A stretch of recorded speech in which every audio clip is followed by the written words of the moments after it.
கர்த்தருடைய பரிசுத்த நாமத்துக்கு மகிமை உண்டாவதாக. இன்டர்நெட் கோல்ஸ் மினிஸ்ட்ரிஸ் வழியாய் கர்த்தருடைய வார்த்தையை எங்களோடு கூட பகிர்ந்து கொள்வதிலே நாம் மிகவும் சந்தோஷப்படுகிறோம். இதற்கு முன்பாக கொடுத்த வீடியோக்கள் உங்களுக்கு மிகவும் நிச்சயமாய் பிரயோஜனமாக இருந்திருக்கும் என்று நான் விசுவாசிக்கிறேன். ஹல்லேலூயா. புறஜாதியருக்கு தேவனுடைய ரட்சிப்பு உண்டு. எல்லா மனுஷருக்கும் ரட்சிப்பு தேவனாகிய கர்த்தர் இவ்விதமான மனுஷருக்கு என்று தேவன் பிரித்து வைக்கவில்லை. சர்வ வல்லமையுள்ள தேவனாகிய கர்த்தர் அவர் ஒரே தேவன், அவர் ஒருவரே தேவன், எல்லாருக்கும் அவர் ஒருவரே தேவன். ஹல்லேலூயா. இந்த நாளில் கூட புறஜாதியார் ஓய்வு நாளை ஆசரிக்க வேண்டுமா? இதைதான் தேவனாகிய கர்த்தர் இந்த நாளிலே நமக்கு தெளிவுபடுத்த போகிறார். ஹல்லேலூயா. இந்த வார்த்தை உங்களுக்கு மிகவும் பிரயோஜனமாக இருந்திருக்கும் என்று நான் விசுவாசிக்கிறேன். உங்களுக்கு ஒரு தேவனாகிய கர்த்தர் உங்களை பார்த்துதான் அவர் கேட்கிறார்.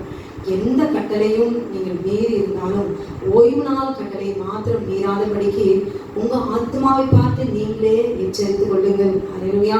காலம் சமீபமாக இருக்கிறது. கர்த்தர் உங்களை ஆசீர்வதிப்பாராக. கர்த்தருடைய வார்த்தைகளாக போவதற்கு முன்பாக ஒரு பாடலை பாடி கர்த்தரை மகிமைப்படுத்திவிட்டு நாம் கர்த்தருடைய வார்த்தைகளாக கடந்து போகலாம். பரம எருசலேமே பரலோகம் வீற்றிருந்தது என்று சொல்லி, ஹல்லேலூயா, மேலே இருக்கிற பரலோகம் தான் இன்றைக்கு நம்முடைய வீடு தான் பரலோகமாய் மாற்றப்பட வேண்டும். நம்முடைய ஆத்மா, என்னுடைய ஆத்மா பரலோகத்தை போல இன்றைக்கு இருக்கிறதா என்று வாயிலாக சொல்லலாம். ஆனால் ஆத்மா சொல்லுமா? ஆத்மாவை குறித்து நீங்கள் சொல்ல உண்மையான சாட்சி உங்களால் சொல்ல முடியும் என்றால் இந்த பூமியில நீங்கள் மேலே இருக்கிறதான அந்த மேலான எருசலேமினுடைய வாழ்வை இந்த பூமியிலே நீங்கள் அனுபவித்துக் கொண்டிருக்கலாம். நீங்கள் பாக்கியவான்கள். ஹல்லேலூயா. கர்த்தர் உங்களை ஆசீர்வதிப்பாராக. ஆமென்.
இந்த நாளில் கூட புறஜாதியார் ஓய்வு நாளை ஆசரிக்க வேண்டுமா?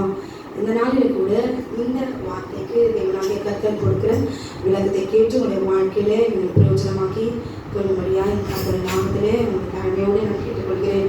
அப்போஸ்தலர் 13ஆம் அதிகாரம் 42வது வசனத்தில் பார்க்கும்போது, அவர்கள் யூதருடைய ஜெப ஆலயத்திலிருந்து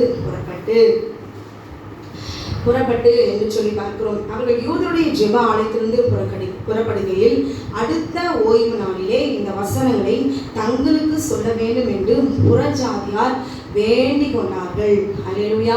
யூதர்கள் எல்லாம் இருக்கிற எல்லா மனுஷரும் இருக்கிற அந்த இடத்துல தான் எல்லாரும் என்ன சொல்றாங்க? புறஜாதியார் எந்த நாளிலே? ஓய்வு நாளிலே. அல்லேலூயா. இந்த ஓய்வு நாளிலே பவுல் என்ன செய்றாரு, இங்க தேவனுடைய வார்த்தை சரியா அந்த ஓய்வு நாளிலே கர்த்தருடைய வார்த்தை கட்டளைக்கு கீழ்ப்படிந்து ஆமென் கர்த்தருடைய வார்த்தையை ஜனங்களுக்கு அவர் பிரசங்கிக்கிறார். இங்கே கேட்ட ஜனங்கள் யார் என்றால் புறஜாதியார் வேண்டிக் கொண்டார்களாம். அல்லேலூயா. இங்கே பார்க்கும்பொழுது ஆண்டவராகிய இயேசு கிறிஸ்து அவர் மரித்த பிறகு எல்லா சீஷரும் அந்த கெத்செமனே தோட்டத்திலேயே அவர் பிடிக்க வந்தபோது எல்லாரும் ஓடி போனவர்கள், அவ்வளவுதான். அதுக்கு அப்புறமா அவர்கள் யாரும் இல்லை. கடைசி வரைக்கும் ஒரு சீஷனும் அவன் தாயும் ஊழியக்காரர்கள் மாத்திரம் தான் இருந்தார்கள். அல்லேலூயா. ஆனால் அவர் பூட்டப்பட்ட அறைக்குள்ளே வந்து தன்னை அவர் வெளிப்படுத்தி காண்பித்த பிறகு அவருடைய உயிர்த்தெழுதல் அவர் அதுக்கு முன்பாக அவர் கொடுத்த எல்லா வார்த்தையும் நினைவு கூர்ந்து இன்னும் விசுவாசத்துல பலப்பட்டார்கள். அல்லேலூயா. ஆண்டவராகிய இயேசு கிறிஸ்து ஓய்வு நாளை அவர் ஆசரித்தார். ஏன்? தன் தகப்பன் பிதாவாகிய தேவன் கொடுத்த ஓய்வு நாள் 10 கட்டளையை நிறைவேற்றும்படிக்கு தேவனாகிய கர்த்தர் ஆண்டவராகிய இயேசு கிறிஸ்துவாய் இறங்கி சரீரத்தினாலே அதை நிறைவேற்றினார். அல்லேலூயா. ஜெயமெடுத்தார், மரணத்தை ஜெயித்தார் என்று பார்க்கிறோம். அல்லேலூயா. அதற்கு பின்பாக பார்க்கும்பொழுது ஆண்டவர் உயிர்த்தெழுந்த பிறகு அங்கே இவர்கள் சீஷர்கள் எங்கே இயேசுவின் நாமத்தை சொன்னாலே கொலை செய்கிறதும் அவர் சிறையில போடுகிறதும் பயங்கரமான ஒரு நெருக்கடி, இக்கட்டான சூழ்நிலை. எப்படி பார்த்தீங்கன்னா ஆண்டவராக இயேசு கிறிஸ்துவோடு கூட இருக்கும்பொழுது அவரோடு கூட முகமுகமாய் அவரோடு கூட உட்கார்ந்து சாப்பிட்டு படுத்து தூங்கி அவரோடு கூட ஒரு சிநேகிதரோடு கூட இருக்கிறது போல சந்தோஷமா கர்த்தருடைய வார்த்தை கேட்பதும் அவரோடு கூட இருக்குதுமாய் அவர்கள் சகஜமாய் இருந்தார்கள், ஒரு பயம் இல்லாமல். ஆனால் ஆண்டவராக இயேசு கிறிஸ்து உயிர்த்தெழுந்த பிறகு சீஷர்களுக்கு தங்குவதற்கு இடமோ நல்ல ஆகாரமோ ஆமென் அவர்கள் தனியாய் சுயத்து கர்த்தருடைய வார்த்தை சொல்லுவதற்கோ ஏற்ற சூழ்நிலை இல்லை. ஏனென்றால் உயிர்த்தெழுதலை மறைத்து போட வேண்டும். ஆண்டவராக இயேசு கிறிஸ்து அவர் தேவன் இல்லை என்று சொல்லி அதை அழிக்கிறதும் அவர் நாமத்தை அழிக்கிறதும் அவர் நாமத்தை சொல்லி யார் எழுப்புகிறார்களோ அவர்கள் கொலை செய்ய வேண்டும் என்று யூதர்களும் அந்த அரசாங்கமும் நியமித்தபடினாலே அப்படிப்பட்ட ஒரு சூழ்நிலையிலே சீஷர்கள் தேவனுடைய வார்த்தையை இப்படி பிரசங்கிக்கிறார்கள் என்றால் நாம் யோசித்து பார்க்க வேண்டும். அல்லேலூயா. பவுல் தைரியமாய் அவர் பிரசங்கிக்கிறார். யூதர்கள் எல்லாம் இதை கேட்கிறார்கள். அந்த இடத்துல ஓய்வு நாளிலே புறஜாதியார் அல்லேலூயா வேண்டிக் கொண்டார்களாம். ஆமென். அப்படியானால் இது இஸ்ரவேலுக்கு கொடுக்கப்பட்டது அப்படி என்று எல்லாரும் சொல்றாங்களே. ஓய்வு நாள் நமக்கு இல்லை, அது இப்ப சண்டே வர்ஷிப் சண்டே சர்வீஸ் தான். அப்போ கூட ஓய்வு நாள் ஆராதனை என்று எங்குமே நடக்கலையே.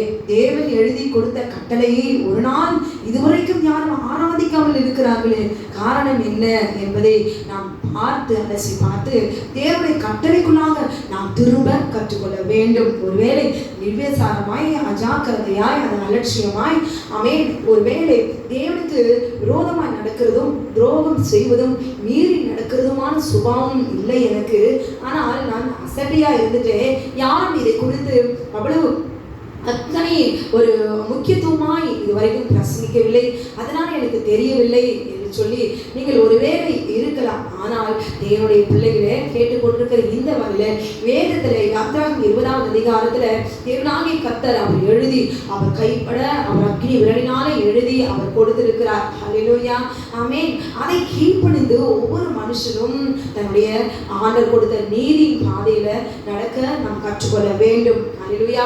அதை கற்றுக்கொள்ளாமல் இருக்கலாம். ஆனால் வேதத்துல எழுதி கொடுக்கப்பட்டிருக்குது இல்லையா, அதை எடுத்து போதிக்கிறவர்களுடைய அந்த போதனையை பார்க்காதபடி நம் பிரதான ஆசாரியன் ஆண்டவராகிய இயேசு கிறிஸ்து ரத்தம் சிந்தி ஆமென் அவர் சரீரத்தை நமக்காக தியாக பலியா ஜீவ பலியா என் ஆண்டவர் உங்களுக்காக எனக்காக அவர் மரித்து உயிரோடு எழுந்து வெற்றி சிறந்தவராய் மரணத்தை ஜெயித்தவராய் பிதாவின் வலது பாரசத்தில் வீற்றுகிற தேவன் சொன்ன கட்டளையை கீழ்ப்படிந்து நடப்பேன் என்று சொல்லி இந்த நாளிலே புறச்சாதியார் மாத்திரமல்ல கிறிஸ்தவர்களும் அதுக்கு அந்த நாளிலே ஓய்வு நாளிலே ஆண்டவருடைய சமூகத்துல ஓய்ந்திருந்து ஆமென் இந்த நாளை பரியாசம் பண்ணாதீர்கள். தேவனுடைய கோபம் ஆமென் வரும். ஓய்வு நாளுக்கு விரோதமாய் பேசாதீர்கள், கர்த்தருடைய கோபம் வரும். அல்லேலூயா. எசேக்கியேல் 20வது அதிகாரத்தை நீங்க எடுத்து நீங்கள் வாசிக்கும்படியா ஆமென் உங்களுடைய தாழ்மையோடு நான் கேட்டுக்கொள்கிறேன். அதிகாரம் முழுவதும் இங்கே வேதத்துல எடுத்து வாசிக்க முடியாது. ஆமென். ஆனால் வீட்டில் எசேக்கியேல் 20வது அதிகாரத்தை நீங்கள் எடுத்து வாசிச்சு நீங்கள் பார்ப்பீர்களானால் ஏன் இந்த ஓய்வு நாளை குறித்து சொல்லவில்லை? ஓய்வு நாளை அசட்டை பண்ணும்போது அல்லேலூயா அங்கே தேவனாகிய கர்த்தர் கொடுத்திருக்கிறதான எல்லாவற்றையும் நீங்கள் படிக்கும்போது ஆவியானவர் உங்களோடு கூட பேச ஆரம்பித்து விடுவார். ஒரு கீழ்ப்படுதல், தேவனுக்கு கீழ்ப்படுகிற ஒரு தேவனுக்குரிய பயம் உங்களை ஆட்கொள்ளும். இது உறுதி. அல்லேலூயா. இங்கே பார்க்கும்பொழுது ஓய்வு நாளிலே புறஜாதியார் தேவனுடைய வார்த்தையை சொல்லும்படி இங்கே அடுத்த ஓய்வு நாளிலே அப்படி என்று பார்க்கும்பொழுது சீஷர்கள் யாரும் ஓய்வு நாளை ஆசரிக்கவில்லையே என்று சொல்லி இன்றைக்கு அப்பட்டமாய் போய் சொல்லுகிறார்கள். அல்லேலூயா. ஆனால் இங்கே எழுதியிருக்கிறது பாருங்க, அடுத்த அவர்கள் யூதருடைய ஜெபமானத்திலிருந்து புறப்படுகையில் அடுத்த ஓய்வு நாளிலே இந்த வசனங்களை தங்களுக்கு சொல்ல வேண்டும் என்று புறஜாதியார் வேண்டிக் கொண்டார்கள். அப்படியானால் சீஷர்கள் ஓய்வு நாளை ஆசரித்திருக்கிறார்கள் இல்லைங்களா?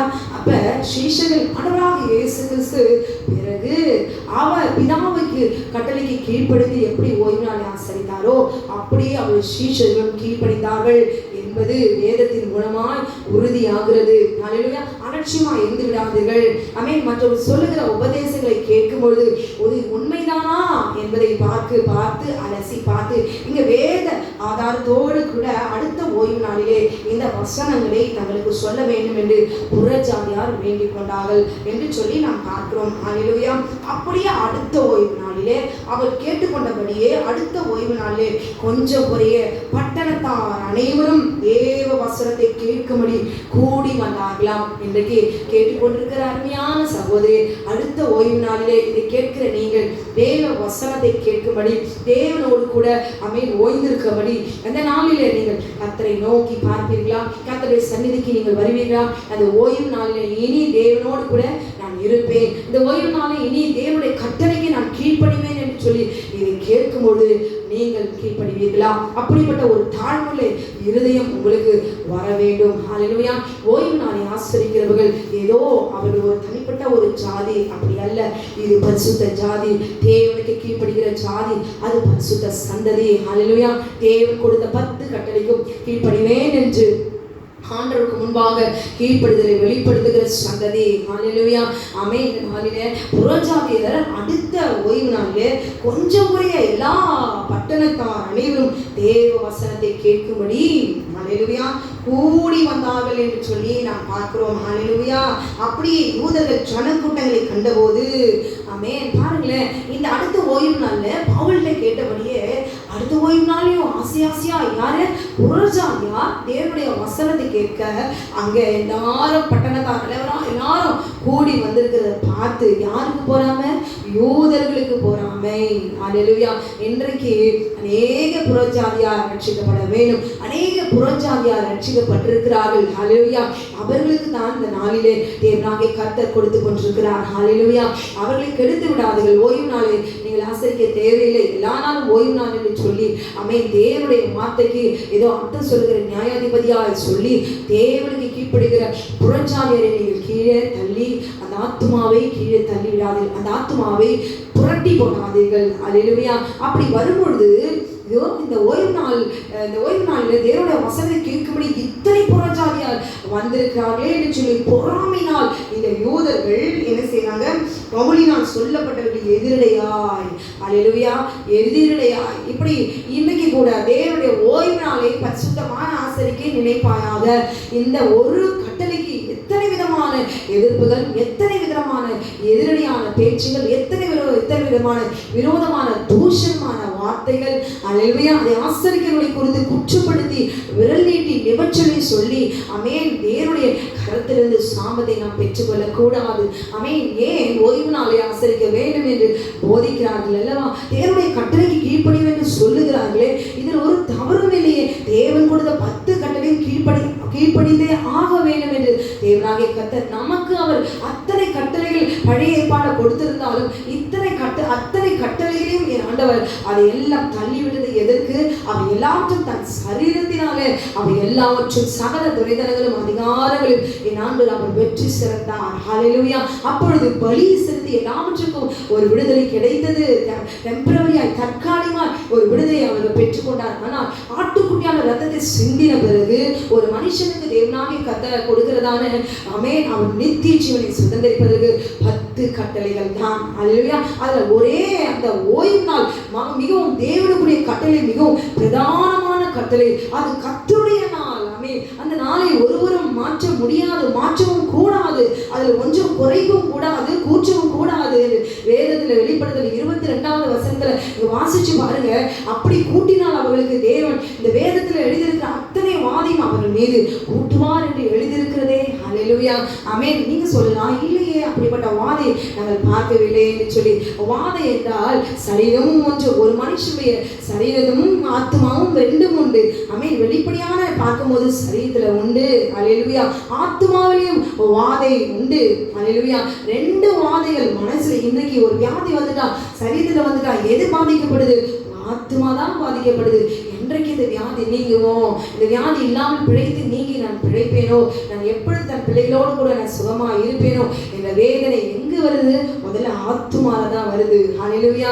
அப்ப தேவனுடைய வார்த்தைக்கு இங்க பவுல் பிரசங்கிக்கும் பொழுது யூதர்கள் பார்த்து பொறாமையினாலே அந்த ஓய்வு நாளில் கொடுக்கிற வசனத்துக்கு எதிரடியாக பேசி விரோதமாக தூஷித்தார்கள் என்று சொல்லி பார்க்கிறோம். இதை கேட்டுக்கொண்டிருக்கிற அருமையான சகோதரனே, சகோதரியே, நீங்கள் புறஜாதியாரால் இருந்து கர்த்தருக்குள்ளாக வந்து ரட்சிக்கப்பட்டு இருக்கலாம். ஆனால் இந்த ஓய்வு நாள் தேவனுடைய கர்த்தருடைய நாள். இந்த நாளை அறிந்து தேவனுடைய வேறப்பட்ட சீயோனுக்குள்ள நீங்கள் வர வேண்டும் என்பதற்காகத்தான் இந்த நாளிலே தேவன் உங்களை அவர் தெரிந்து கொண்டிருக்கிறார். உங்களை அவர் பரிசுத்தமாக்குகிறார். உங்களுக்கு ஆண்டவர் சுத்திகரிக்கிறார். இதை ஏற்றுக்கொள்கிற இருதயம் உங்களுக்கு நிச்சயமா வரும், இருக்கும். இதை கேட்கும் பொழுதே ஆண்டவரோடு கூட ஆண்டவரே, அந்த ஓய்வு நாளில நான் இனிமே உங்க சமூகத்தை நான் வருவேன், இந்த ஓய்வு நாளில் கட்டளைக்கு நான் கீழ்ப்படிவேன் என்று சொல்லி.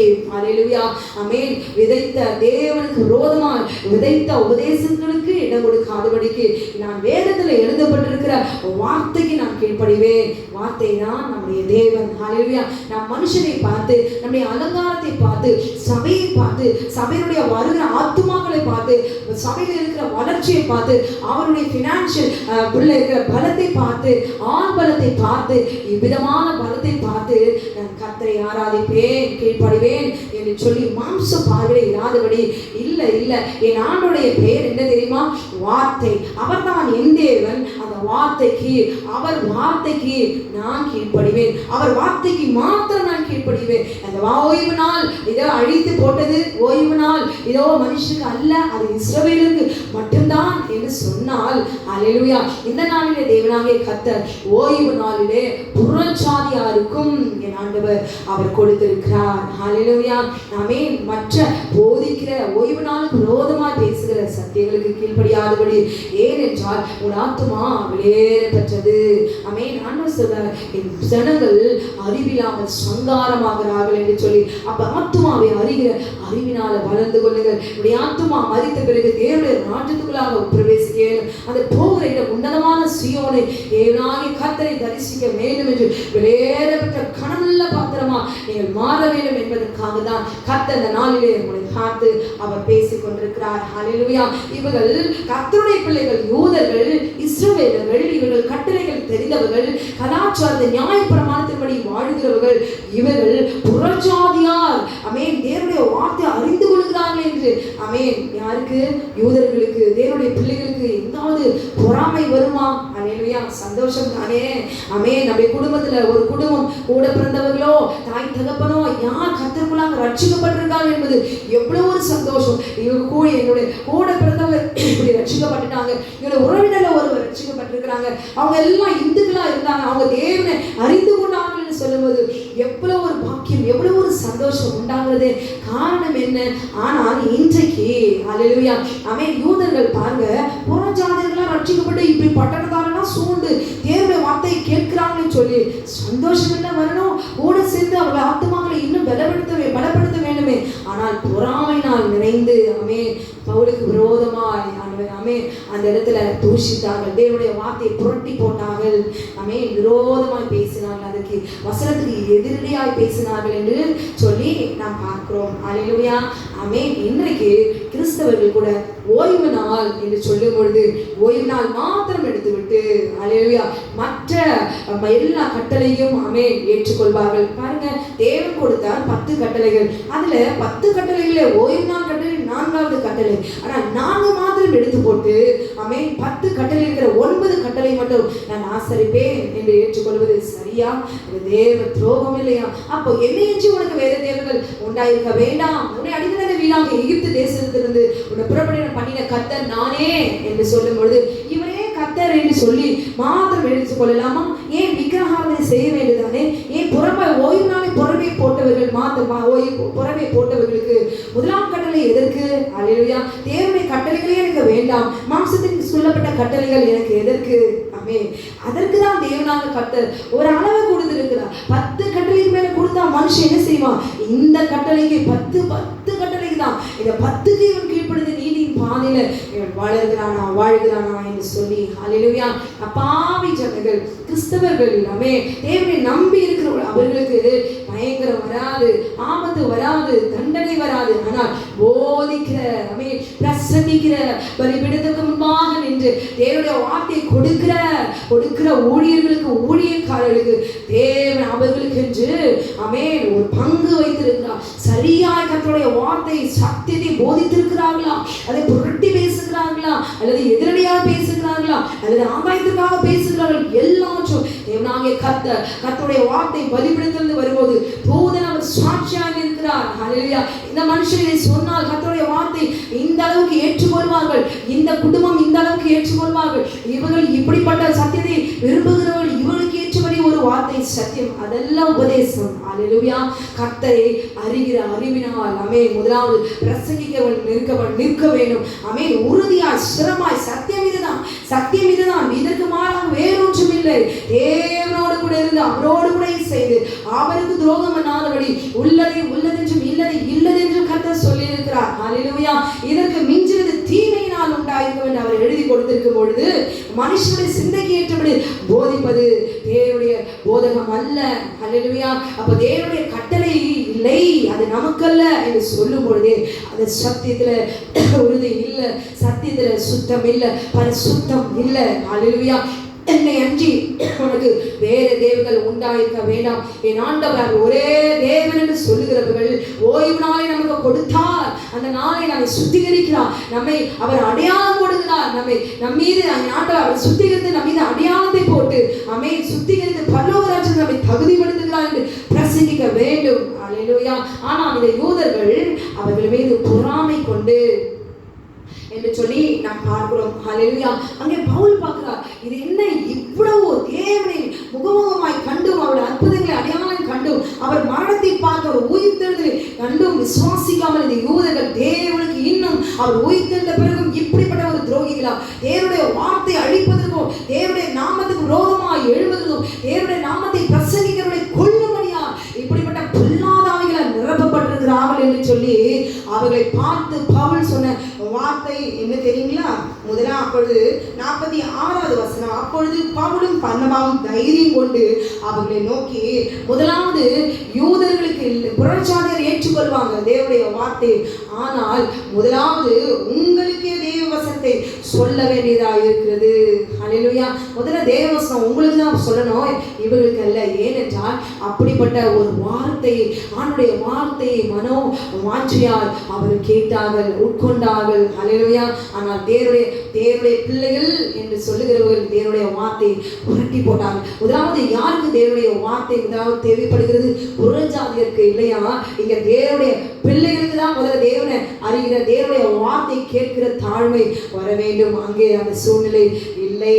அப்படி பார்க்கும் பொழுது பவுல் சொல்லுகிறார், இதோ நாங்கள் புறஜாதியாரிடத்துல நாங்க போகிறோம், போதும். இது வரைக்கும் ஆண்டவராக இயேசு கிறிஸ்துவே இறங்கி வந்து உங்க கண்ணு முன்னால் இன்று நான் தான் அவர் என்று சொன்னாலும் அவரையே கிண்டெடுத்து பரியாசம் பண்ணி அவரை அடித்து கொன்று போட்டு இன்றைக்கு அவருடைய நாமத்தை கொண்டு நாங்கள் பேசும்போது எங்களுக்கு விரோதமா அவருடைய நாமத்துக்கு விரோதமாய் பேசுகிற உங்களிடத்துல இனி நான் இருப்பதில்லை என்று சொல்லி, இதோ நான் புறஜாதியரிடத்துல நான் போகிறேன் என்று சொல்லி அவர் என்ன செய்றாரு? புறஜாதியருக்கு பிரசங்கிக்கும்படி பவுல் புறப்பட்டு போகிறார். அல்லேலூயா, ஆமென்.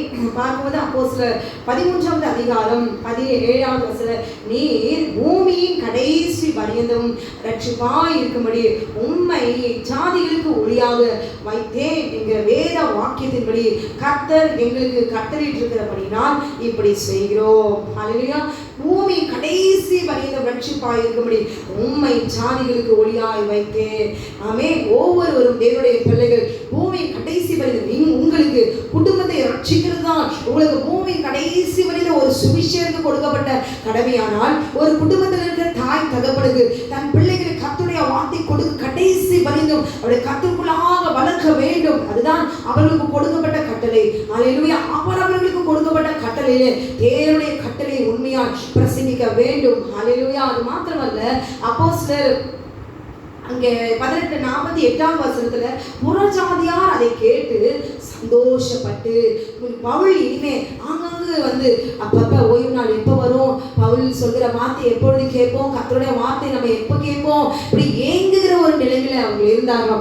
இப்ப பவுல் சொல்றாரு, நான் புறஜாதில நிரந்தரமா நான் போகிறேன், இனி உங்களுக்கு சத்தியம் தேவையில்லைன்னு சொல்லி அவர் புறஜாதிக்கு போகும்போது அவர் சந்தோஷப்பட்டு கர்த்தரை மகிமைப்படுத்தினார். எங்களுக்கு ஒரு போதனை கர்த்தர் அவர் கொடுத்திருக்கிறார் என்று ஒரு அளவற்ற ஒரு சந்தோஷம் அவரை நிரப்பினது. அல்லேலூயா, இன்னைக்கு எங்க அங்க போய் இங்க போய் எங்க அப்போ வருவாரா, பவுல் வருவாரா, யாராவது சொல்லுவாங்களா, அப்படிப்பட்ட ஒரு வாஞ்சியோடு கூட அந்த புறஜாதியார் இருந்திருக்கிறார்கள். அல்லேலூயா, அப்ப இந்த இடத்துல பார்க்கும்பொழுது அப்போஸ்தலர் 14வது அதிகாரம் முதல் 2 வசனத்துல பார்க்கும்பொழுது, அங்கே இக்கோனியா பட்டணத்திலே அவர்கள் இருவரும் யூதருடைய ஜெபாலயத்தில் பிரவேசித்து யூதரிலும் கிரேக்கரிலும் திரளான ஜனங்கள் விசுவாசிக்கத்தக்கதாக பிரசங்கித்தார்கள். பார்த்தீங்களா, அங்க அந்த பட்டணத்துல போகும்போது யூதரிலும் கிரேக்கரிலும் திரளான ஜனங்கள் விசுவாசிக்கத்தக்கதாக பிரசங்கித்தார்கள். அது மாத்திரமல்ல, விசுவாசியாத யூதர்கள் சகோதரருக்கு விரோதம் எங்கு போனால் தேவனுடைய வார்த்தையை கொடுக்கிற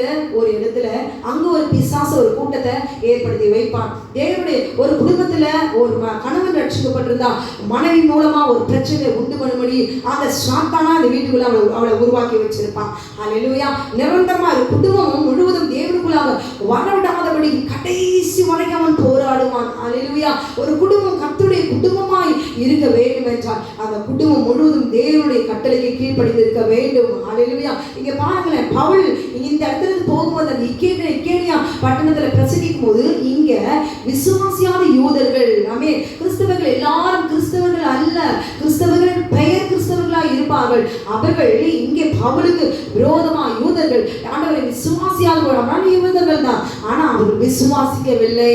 அல்லேலூயா, விசுவாசியாத யூதர்கள் என்ன செய்யறாங்க? புறஜாதியாருடைய மனதை எழுப்பிவிட்டு பகையை உண்டாக்கினார்கள். க்ளோரி, அங்க பாருங்க, இது வரைக்கும் புறஜாதியார் எப்படிப்பட்ட இந்த இடத்துல பார்க்கும்பொழுது அவங்க தேவனுடைய வார்த்தை கேட்பதில் மிகவும் தாழ்மையுள்ளவர்களா மகிமைப்படுத்துவர்களா இருந்தார். ஆனா இந்த இக்கோனியா பட்டணத்துல வரும்பொழுது இங்கே புறஜாதியுடைய மனதை எழுப்பிவிட்டு பகையை உண்டாக்கினார்கள். அப்ப பாருங்க, இந்த புறஜாதியுடைய மனது எப்படிப்பட்டதா இருக்கும்? சிரமமானதா இருக்காது, ஒரே ஸ்டெடியா இருக்காது, இங்க அங்க அப்படி ஜம்பாகவே இருக்கும், ஒரே சிரமமான இருதயமா இருக்காது என்று அறிந்து இந்த யூதர்கள் அவர் மனதை எழுப்பிவிட்டு பகையை உண்டாக்கினார்கள்.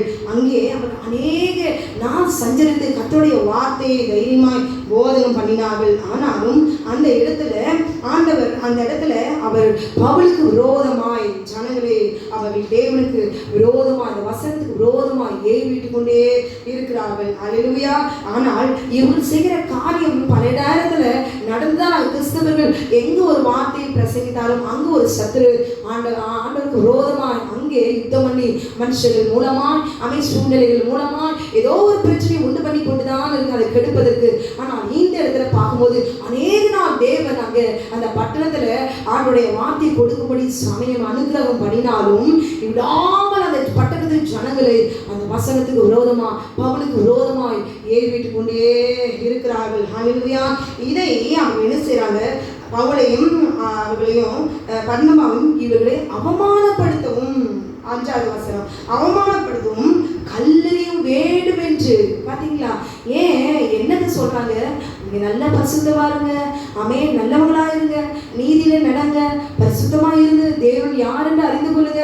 ஒரே தேவன் தான். இது சொல்ல கூட விடாதபடி இந்த யூதர்கள் என்ன செய்யறாங்க, ஆமென், அவர்களை அவமானப்படுத்து, கிறிஸ்தவர்களாலே அவங்க அவமானப்படுத்தணும், ஆமென். அது மாத்திரமல்ல, கல்லறைய வேண்டும் என்று புறஜாதியாரும் யூதரும் அதிகாரிகளுக்கு, ஆமென், அவர்கள் அங்க என்ன செய்யறாங்க, அமளி பண்ணும்படி கற்றுக் கொடுக்கிறாங்க.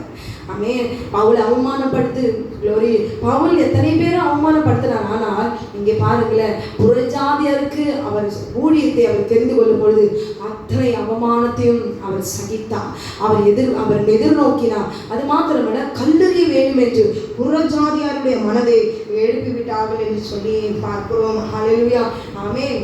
அவர்கள் இந்த சூழ்நிலையை பார்க்கும் பொழுது கிறிஸ்தவர்கள் ஓடி போகிற சூழ்நிலை, ஆமென். இவர்கள் கல்லெறிகிறாங்க, அவமானப்படுத்துறாங்கன்னு சொல்லும் பொழுது கிறிஸ்தவர்கள், ஆமென், அந்த இடத்துல இருந்து ஓடி, பவுல் அந்த இடத்துல விட்டு விலகி போய் ஓடி போகிற சூழ்நிலை ஏற்பட்டது. இதை கேட்டுக்கொண்டிருக்கிற அருமையான சகோதரே சகோதரி, நீங்க ரட்சிக்கப்பட்டிருக்கலாம், ஆண்டவரே ஒரே தேவன் என்று நீங்கள் ஏற்றுக்கொண்டிருக்கலாம். ஆனால் அவமானப்படுத்தும் கல்லறிகிற சூழ்நிலை வரும்பொழுது நீங்கள் எப்படிப்பட்டவர்களா இருப்பீர்கள் என்று சொல்லி உங்களை நீங்கள் ஆராய்ந்து நீங்கள் பற்றுக்கொள்ளுங்கள். ஏனென்றால் நீங்கள் ரட்சிக்கப்பட்டீர்கள் என்று சொன்னீர்கள்.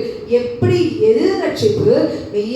ஒன்றான மெய் தேவனாகிய ஆண்டவராகிய இயேசு கிறிஸ்துவை நீங்கள் அறிந்திருக்கிறீர்கள், தெரிந்து கொண்டீர்கள். அவரே மெய்யான தேவன் என்று உங்கள் உள்ளத்தில ஏற்றுக்கொண்டிருக்கிறீர்கள். ஹல்லேலூயா, ஒரே தேவன், ஆமென். இதை நீங்கள் உங்கள் மனதில் ஏற்றுக்கொண்டிருக்கிறீர்கள். அப்படியானால் என்ன வரும்? உங்களுக்கு பெரிய பாராட்டு, உங்களுக்கு அப்படியே ஒரு கிரீடம் சுட்டி நீங்கள் வரும்பொழுது அப்படியே வரவேற்பு, இப்படிப்பட்டதான ஒரு அலங்காரம் ஒரு சிலருக்கு இருக்கலாம். ஆனால் எல்லாவற்றையும் பார்க்கும்பொழுது கிறிஸ்துவனுடைய வாழ்க்கை உபத்திரம், வேதனைகள், கண்ணீர், பாடுகள் தான். இதை அறிந்து கொள்ளுங்கள். ஹல்லேலூயா, ஏற்றுக்கொள்ளலாம், தெரிந்து கொள்ளலாம்.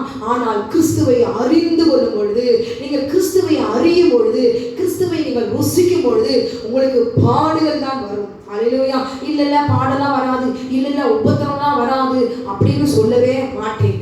100% உங்களுக்கு பாடுகள் வரும், உபத்திரம் வரும். நீங்கள் சுரமா நிற்கிற வரைக்கும், ஹல்லேலூயா, உங்களுக்கு வரும். நீங்கள் சுரமாய் நிற்க வேண்டும். ஏனென்றால் இங்கே பார்க்கும் பொழுது இவர்கள் அதை அறிந்து லிக்கவோனியா நாட்டில் உள்ள பட்டணங்களாகிய லிஸ்திராவும் செர்பைக்கும் அவைகளை சுற்றுவர்களுக்கு ஓடி போய், அப்ப பவுல் பாருங்களேன், அவர் எப்படிப்பட்டவர். பவுல் அவருடைய சாட்சி இதற்கு முன்பாக வீடியோக்களை நீங்கள் பார்த்திருக்கீங்க. பவுல் ஓடி போய் அங்கே சுவிசேஷத்தை பிரசங்கம் பண்ணினார்கள் என்று சொல்லி நாம் பார்க்கிறோம். அங்கே பவுலே ஓடி போயிருக்கிறாருன்னா அப்ப கிறிஸ்தவர்கள் நீங்க நிற்பீங்களா? ஓடி போகாம நீங்க இருப்பீங்களா? என் ஆண்டவருக்காக நான் ரத்தத்தையே சாட்சியாய் நான் கொடுப்பேன், என் ஆண்டவருக்காக என் பிள்ளைகளை நான் கொடுப்பேன். ஏன் நீங்க கொடுக்க முடியாதா? உங்க 2 பேரான வர முடியாதா? குடும்பத்தில் இருக்கிற ஒரு தாயாரும் தகப்பனமானவே கர்த்தருடைய வார்த்தை மற்றவர்களுக்கு கொடுக்கிறதும் அல்லது உங்க பிள்ளைகளுக்கு கொடுக்கிறதும் உங்களை நீங்களே தியாகம் பண்ணாமல் இருக்கும் பொழுது நீங்க யாரு உங்க பிள்ளைகளை எடுத்து கர்த்தருக்கு ஊழியத்துக்கு டெடிகேட் பண்றதுக்கு? ஹல்லேலூயா. நீங்களே இப்படிப்பட்ட ஒரு சுபாவத்தில் இருக்கும்போது உங்க பிள்ளைங்க வருமா? ஹல்லேலூயா, ஆமென். புலி 8 அடி பாய்ந்தால், தாய் புலி 8 அடி பாய்ந்தால், குட்டி எங்க பாரு 16 அடி பாயுமா? உங்களுக்குள்ள இப்படிப்பட்ட துர்குணங்கள் இருக்கிற உங்களுக்கு ஓய்வானை ஏற்றுக்கொள்ளுகிற இருதயம் இல்லை. இப்ப பேசிக் கொண்டிருக்கும் போது கர்த்தருடைய வார்த்தைக்கு கீழ்ப்படுகிற இருதயம் உங்களுக்குள்ள வருகிறதா? கிறிஸ்தவர்களை பார்த்துதான் தேவன் கேட்கிறார். ஒரு நாள் கட்டளை அவர் கொடுத்திருக்கிறாரு. இன்றைக்கு இந்த நேரத்தில் தேவன் கண்களை திறந்தறினால் என்று சொல்லி, தேவனுடைய கட்டளைக்கு நான் கீழ்ப்படிவேன் என்று சொல்லி நீங்கள் ஏற்றுக்கொள்ள இருதயம் உங்களுக்குள்ள இருக்கிறதா? அந்த தாழ்மை இருக்கிறதா? அந்த நாளிலே, ஓய்வு நாளில் நீங்கள் கர்த்தரை ஏற்றுக்கொள்ளுகிற உங்களுக்கு தயக்கம் என்ன? ஏன் அந்த நாளுக்கு ஏன் எதிர்த்து நிற்கிற ஒரு வல்லமை, ஒரு அந்நிய அக்கினி உங்களுக்குள்ள எரிகிறதுக்கு காரணம் என்ன? அந்த நாளை ஏன் கீழ்ப்படிய கூடாதபடிக்கு உங்கள் ஆத்துமாவை வஞ்சித்தவன் யார்? ஹல்லேலூயா, ஆமென். இன்றைக்கு கர்த்தருடைய வார்த்தை அன்றைக்கு எழுதி கொடுத்தாலும் இன்றைக்கு பிரசங்கிப்பதற்கு காரணம் என்ன? உங்களை கர்த்தர் நேசிக்கிறதுனால தான். ஹல்லேலூயா. அதை கேட்டுக்கொண்டு புறஜாதியா இருக்கிற நீங்கள், ரட்சிக்கப்பட்ட நீங்கள் கடைசி வரைக்கும் சிரமாய் நிற்பீர்களா? பவுல் ஓடி போய், ஹல்லேலூயா, அவருக்கு ஓடி போகிற சூழ்நிலை காரணம் என்ன? அவன் தேவனுடைய பிள்ளைக்கு விரோதமா, தேவனுடைய வசனத்துக்கு விரோதமா, தேவனுடைய இரத்த சாட்சியை மறிக்கும்படி அவர் காரியங்கள், அதற்கு முன்பாக அவர் செய்த காரணங்கள், தேவனுடைய பிள்ளைகளை அவன் எங்க இருக்கிறார்களோ கொல்ல வேண்டும் வெறி பிடித்த ஒரு சுற்றின ஆட்டங்கள், இது எல்லாம் என்ன ஆகுது? கிறிஸ்துவுக்கு நமக்காய் இப்பொழுது ரத்தம் சிந்துகிறதுக்காக ஓடி போகிறார். இந்த பட்டணம்னா எனக்கு இன்னொரு பட்டணம் இருக்கு, இந்த புறச்சாலைனா இன்னொரு பட்டணம் இருக்கு, அங்க போய் கட்டளை போய் வார்த்தை சொல்லுவேன். அங்க கல்லெறிகிறாங்களா, அங்க போற இடத்துல எனக்கு மாலை போட்டு எனக்கு அப்படியே ஒரு பேனர்லாம் கட்டி என்னை அப்படியே மகிழ்ப்படுத்துவாங்கன்னு சொல்லி அவர் ஓடி போகவில்லை. எந்த நேரத்திலும் எந்த சந்தர்ப்பத்திலும் தேவனுடைய வார்த்தை கொடுக்கும்படி இதோ எனக்கு ஆண்டவர் ஒரு மனுஷ பிறவியா எனக்கு ஒரு தருணத்தை அவர் கொடுத்திருக்கிறார் என்று சொல்லி இந்த பட்டணம் இல்லைனா இல்லை. எத்தனை கிறிஸ்தவர்களை என்னை பார்க்கும்போது ஓடி போனார்கள், எத்தனை கிறிஸ்தவர்களை பார்க்கும்போது பவுல் சவுல் போது எத்தனை பேர் பயந்து நடுங்கினார்கள். அவே அத்தனை ரத்தமும் தேவன் இப்பொழுது பவுலுக்கு விரோதமா நிற்கிறது. ஓடிப்போ. எங்க எத்தனை கிறிஸ்தவர்களை கொல்லுன, எத்தனை கிறிஸ்தவர்களை விரோதமா நீ பேசின, ஒரு அதிகாரத்தை பயன்படுத்தி எத்தனை கிறிஸ்தவருடைய பிள்ளைகளுடைய ரத்தத்துக்கு விரோதமா சீறி பாய்ந்த. இப்ப தேவனுடைய வார்த்தைக்கு என்ன செய்யணும்? ஓடு. எங்கேயுமே நிற்க முடியாது. ஓடு, ஊர் ஊரா ஓடு. ஆமென். எல்லா ஊர்களுக்கும் ஓடி ஓடி ஓடி. அவர் தலை சாய்க்க இடமில்லை. அல்லேலூயா. அவர் படுக்க இடமில்லை. நித்தம் நித்தம் உபத்திரமும் வேதனையும் தான். அவருடைய வேதனைகள் வேதத்தில் எழுதப்பட்டிருக்கு. அதை வாசிச்சு பாருங்க. ஆமென். அல்லேலூயா. அப்போஸ்தலர் 14வது அதிகாரம் 27வது வசனத்துல அங்கே அவர்கள் சேர்ந்த பொழுது சபை பெர்கே ஊரில் வசனத்தை பிரசங்கித்து அத்தலியா பட்டணத்துக்கு போனார்கள். 25வது வசனம். 27வது வசனத்துல பார்க்கும்பொழுது அங்கு சேர்ந்த போது சபையை கூடி வர செய்து தேவன் தங்களை கொண்டு செய்தவைகளையும் அவர் புறஜாதிகளுக்கு விசுவாசத்தின் கதவை திறந்ததையும் அவர் சீஷர்களோடு கூட எல்லாவற்றும் அவர்கள் பகிர்ந்து கொள்கிறார்கள். ஆமென். ஏன் தெரியுங்களா? தேவன் அவர் யூதருக்கு மாத்திரமல்ல, இஸ்ரவேலுக்கு மாத்திரமல்ல, இந்த ஜாதியாருக்கு மாத்திரமல்ல, ஆமென், குழந்தைகளுக்கு மாத்திரமல்ல, இந்த குறிப்பிட்ட ஜாதிக்கு மாத்திரமல்ல, தேவன் ஒரே தேவன், அவர் ஒரே தேவன், அவர் ஒருவரே எல்லாருக்கும் தேவனாக இருக்கிறார். ஆமென். வருத்தப்பட்டு பாரம் சுகப்பட்டவர்களே, நீங்கள் எல்லாரும் என்னிடத்தில் வாருங்கள், நான் உங்களுக்கு இளைப்பாறுதல் தருவேன். ஹல்லேலூயா. எப்படிப்பட்ட ஒரு மனிதனாக இருந்தாலும், எந்த ஜாதியா இருந்தாலும், ஆமென், புற ஜாதியாக இருந்தாலும் சரி, அடிமையா இருந்தாலும், யாரானாலும் அவரை நோக்கி இவர்தான் தேவன் என்று வருகிறவர்களை கர்த்தர் அரவணைக்கிற நல்ல தேவன். ஹல்லேலூயா. போய் சொல்கிறார். இங்கே நம்ம தான் நினைச்சிட்டு இருந்தோம் இவர் தான் தேவன், இது வரைக்கும் நீங்க தான் உங்களுக்கு எங்களுடைய தேவன் சொல்லிட்டு இருந்தீங்க. இல்ல, புறஜாதியர் மத்தியில இப்படிப்பட்ட எப்பேற்பட்ட அற்புதத்தெல்லாம் அவர் செய்திருக்கிறார் என்று சொல்லி விசுவாசத்தினுடைய கதவு யாருக்கு திறக்கப்பட்டிருக்குது? கிறிஸ்தவர்களே, உங்களுக்கு இதுக்கல்ல, நாங்கள் மரித்து போன பிறகு இன்னும் எத்தனை ஜெனரேஷன் எழுதி வந்து ஓய்வு நாளை ஆசிரியர்கள் என்று சொன்னார். நீங்கள் கேட்க போகிறதே இல்லை. ஹல்லேலூயா. எங்களுக்கு போதிக்கப்பட்டதெல்லாம் அந்த கட்டளை பிடுங்கி போட்டு 4வது கட்டளை எங்களுக்கு அல்லன்னு அப்பட்டமாய் போய் சொல்வீர்கள். ஹல்லேலூயா. ஆமென். இது யாருக்கு? கேட்டுக்கொண்டிருக்கிற உங்களுக்கு தேவனாகிய கர்த்தர் இந்த காலகட்டத்துல கொரோனா இந்த கோவிட்ல இப்ப பரவி எல்லாரும் மரணத்தை முகமுகமாய் பார்க்கிற இந்த வரையிலும் ஏன் ஓய்வு நாள் கட்டளை ஆண்டவர் உங்களுக்கு கொடுத்து கொண்டிருக்கிறார். ஒரு மனுஷனை கொண்டு ஆண்டவர் பிரசங்கித்து இன்னும் ஞாபகப்படுத்தி எச்சரித்து ஏன் சொல்லி கொண்டிருக்கிறார்? தன்னுடைய கிருபைக்குள்ளாக சேர்த்து மேலே காலியாய் இருக்கிற அவருடைய பரலோகத்துல நீங்கள் வந்து அந்த இளைப்பாறுதலை பெற்றுக்கொள்ள வேண்டும் என்று தான் தேவனாகிய கர்த்தர் உங்களுக்கு கொடுக்கிறார். ஹல்லேலூயா. ஆமென். இந்த நாளிலே நீங்கள் புறஜாதியாரா இருக்கலாம் அல்லது கிறிஸ்தவர்களா நீங்கள் இருக்கிறீர்களா, இந்த ஓய்வு நாள் கட்டளை நீங்கள் ஏற்றுக்கொள்ள வேண்டும். ஹல்லேலூயா. கீழ்ப்படிங்க. அந்த நாளில நீங்க அந்த கட்டளையை நாங்கள் ஏற்றுக்கொள்ள மாட்டேன்னு சொல்வதற்கு காரணம் என்ன? ஏன் அந்த நாள் ஆசரிச்சா பரலோகத்துக்கு போய்விடக்கூடாதோ? ஆமென். முடியாது என்று சொல்லுகிறார்களோ? ஓய்வு நாள் கட்டளையை ஆசரித்தா நீங்கள் பரலோகத்துக்குரியவர்களா, நீங்கள் பரிசுத்தமாக்கப்பட்டவர்களா, தேவனால் அடையாளம் பெற்றப்பட்டவர்களா, முத்திரை போடப்பட்டவர்களா? அந்த நாளில் ஓய்வு நாளை கர்த்தர் அவர் கொடுத்திருந்த வார்த்தைகள் ஆதியாகமத்திலிருந்து வெளிப்படுத்தும் வரைக்கும் ஓய்வு நாள் கட்டளை மூலமா அந்த நாளை பரிசுத்தப்படுத்தினாக்கலாம். அந்த நாளிலே கர்த்தர் கொடுக்கிற நன்மைகள் ஆசீர்வாதங்கள் என்னென்ன என்பதை உணர்ந்து சொல்லியும் ஆமென் அந்த நாள் எனக்கு வேண்டாம் என்று புறமே போடுவதற்கு காரணம் என்ன? அந்த நாள் கர்த்தருடைய நாளுக்கு விரோதமாய் ஆமென் பேசுவதனால வருகிற ஆதாயம் என்ன? ஹல்லேலூயா. ஆமென். இந்த நாளிலே தேவனுடைய நாளுக்கு நான் கீழ்ப்படிவேன் என்று சொல்லி உங்களை கீழ்ப்படிந்து உங்க ஆத்மாவுக்கு நீங்க என்ன செய்ய வேண்டும்? தேவனோடு கூட உங்க ஆத்மாவை தேவனோடு கூட இணைத்துக் கொள்ளுங்கள். ஹல்லேலூயா. ஒரே ஒன்று மாத்திரம்தான், கீழ்ப்படிதல் தான். அந்த நாளை நீங்கள் ஆசரிக்காம இருக்கிறதுனால என்ன காண்பிக்கிறீங்க? நான் தேவனுக்கு விரோதி, நான் தேவனுடைய கட்டளையை நான் ஏற்றுக்கொள்ள மாட்டேன், தேவனுடைய அந்த நாளில நான் என்ன செய்வேன்? நான் அசட்டை பண்ண போடுவேன், அந்த நாளை நான் ஒரு நாளும் என்ன பண்ணுவேன்? அவமதிப்பேன், அதனால எனக்கு ஒரு பிரயோஜனம் இல்லை, நான் ஞாயிற்றுக்கிழமை தான் நான் ஆராதிப்பேன் என்று சொல்வதனாலே நீங்கள் மீறுகிறவர்கள். ஹல்லேலூயா. நீங்கள் துரோகம் பண்ணுகிறீர்கள். யாருக்கு? தேவனுக்கு. ஹல்லேலூயா. இந்த நாளிலே நீங்க உட்கார்ந்து எங்க போக வேண்டாம். எசேக்கியேல் 20வது அதிகாரத்தை எடுத்து நீங்க வாசிச்சு பாருங்க. வேதம் முழுவதும் ஓய்வு நாளை குறித்து என்ன தேவனாகிய கர்த்தர் அவர் சொல்லி இருக்கிறாரோ, ஏன் ஒரு மனுஷன் விழுந்து போகிறான் என்பதற்கு எல்லாமே அந்த ஒரு அதிகாரத்தை நீங்க படிக்கும்போது ஆவியானவர் நிச்சயமா இவங்களோடு கூட அவர் இடைப்படுவார். ஹல்லேலூயா. அது மாத்திரமல்ல, போகிற இடமெல்லாம் பவுல் இந்த புறஞ்சாலை தேவனுக்குள்ளாக அவர் ஆதாயப்படுத்திக் கொள்ளுகிறார் என்று அறிந்து இங்கே போகிற இடமெல்லாம் அங்க இருக்கிற யூதர்கள் புறச்சாதிகளுக்கு விரோதமாய் அவங்க என்ன சொல்றாங்க? விருத்த சேதனம் அடையவிட்டால் சிலர் யூதாவிலிருந்து, அப்போஸ்தலர் 15வது அதிகாரம் 1வது வசனத்துல என்ன சொல்றாங்க? சிலர் யூதேயாவிலிருந்து வந்து நீங்கள் மோசேயுடைய முறைமையின்படியே விருத்த சேதனம் அடையாவிட்டால், அல்லேலூயா, நீங்கள் ரட்சிக்கப்பட மாட்டீர்கள் என்று சகோதரருக்கு போதகம் பண்ணினார்கள். அல்லேலூயா. ஆமென். இப்படி நீங்க விருத்த சேதனம் மோசேயின் முறைமையின்படி ஆமென் விருத்த சேதனம் பண்ணாதான் நீங்க ரட்சிக்கப்பட முடியும், இல்லைன்னா நீங்க ரட்சிக்கப்பட மாட்டீர்கள் என்று சொல்லி அங்க இருக்கிற புறஜாதியாரை அவங்க என்ன செய்யறாங்க? தேவனுக்கு விரோதமா அவரை ஏற்றுக்கொள்ள கூடாது என்பதற்காக. அல்லேலூயா. ஆமென். யாரும் ஆண்டவருக்குள்ளாக வரக்கூடாது ஒரு நல்ல ஒரு கெட்ட எண்ணம், ஆமென், ஒரு நல்ல எண்ணம் கூட இல்லை. பாருங்க, ஒரு ஆத்மா ரட்சிக்கப்படும் பொழுது பரலோக ராஜ்யத்துல களிப்பு உண்டாம், தூதர்கள் எல்லாம் மகிழ்ச்சி அடைவார்கள். ஆனால் இங்க விருத்த சேதனம் அப்படின்னு சொல்லிட்டா என்ன பண்ண முடியாது? இவங்க தேவனுக்குள்ளாக வர முடியாது. ஏன்னா மாம்சத்தின்படி ஒரு மாம்சத்துல ஒரு அடையாளம். இது பரிசுத்த சந்ததி. மற்றவங்க எல்லாம் புறஜாதியெல்லாம் விருத்த சேதனம் பண்ண மாட்டாங்க. அவங்க மாம்சத்துல என்ன செய்வாங்க? அவங்க சந்ததியை பெருக்கணும். இவங்க என்ன செய்யறாங்க? விருத்த சேதனம் சொல்லிட்டா ஆண்டவரை ஏற்றுக்கொள்ள மாட்டாங்க. கட்டளைப்படி நடக்க முடியாது.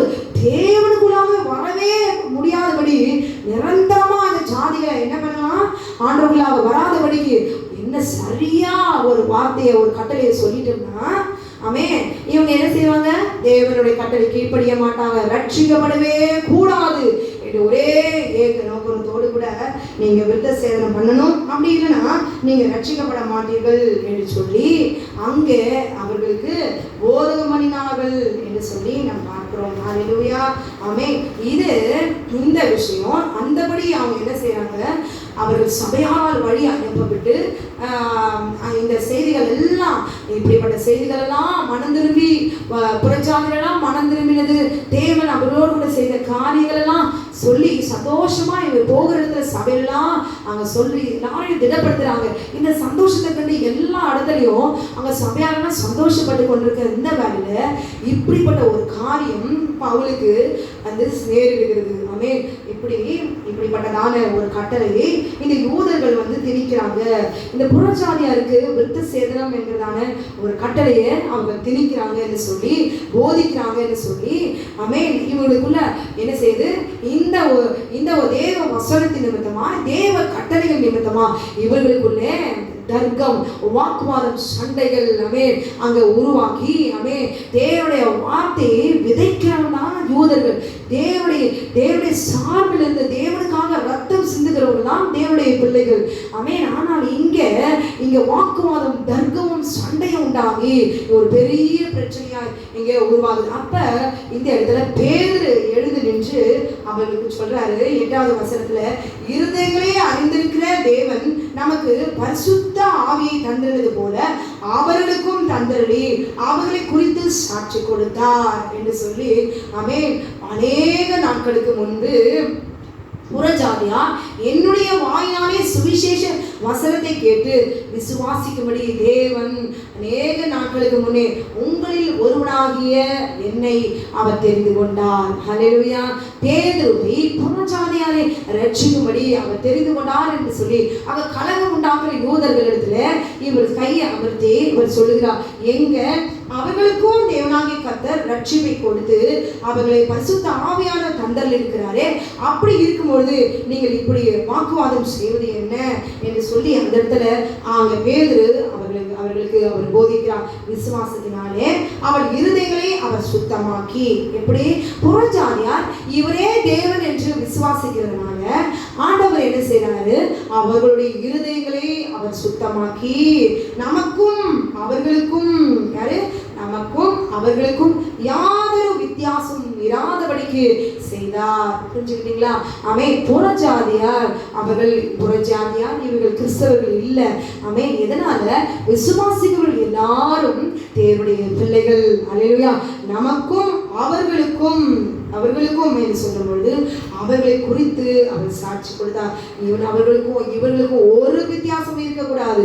இவர் மெய்யான தேவனை ஏற்றுக்கொண்டவர்களுக்கு வித்தியாசம் இருக்கக்கூடாது என்று சொல்லி பரிசுத்த ஆவியானவரே அவர் செய்திருக்கும் பொழுது நீங்கள் தர்க்கம் பண்ணுகிறது என்ன என்று சொல்லி ஆமென். கர்த்தராகிய இயேசு கிறிஸ்துவின் கிருபையினாலே அவர்கள் ரட்சிக்கப்படுகிறது எப்படியோ அப்படியே நாம் ரட்சிக்கப்படுவோம் என்று நம்பி இருக்கிறோமே என்றார். எப்படி ஆண்டவர் நம்மளை ரட்சித்தாரோ அப்படியே புறஜாதியாரையும் அவர் ரட்சித்திருக்க உங்களால ஒன்றும் செய்ய முடியாது. ஹல்லேலூயா. ரட்சிப்பு தேவனுடையது. ரட்சிப்பு யாருடையது? கர்த்தருடையது. ஆமென். இவங்க தர்க்கம் பண்ணுகிறதால புறஜாதியார் ரட்சிக்கப்படுவாங்க. இது என்னுடைய கடவுள், இது ஆண்டவராக இயேசு கிறிஸ்து என் தேவன், எனக்கு மாத்திரம்தான் என்று சொல்லுவதற்காக ஆண்டவராக இயேசு கிறிஸ்து இரத்தத்தை அவர் சிந்தவில்லை. ஹல்லேலூயா.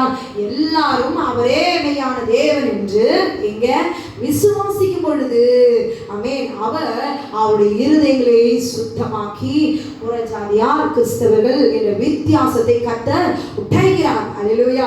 ஆமென். இன்றைக்கு புறஜாதியாரா இருக்கிற நீங்கள் நான் புறஜாதியார் என்று நீங்கள் சொல்லாதீர்கள்.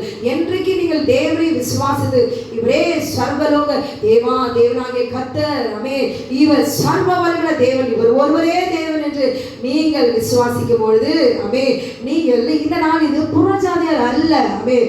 நீங்கள் கிறிஸ்தவர்கள்.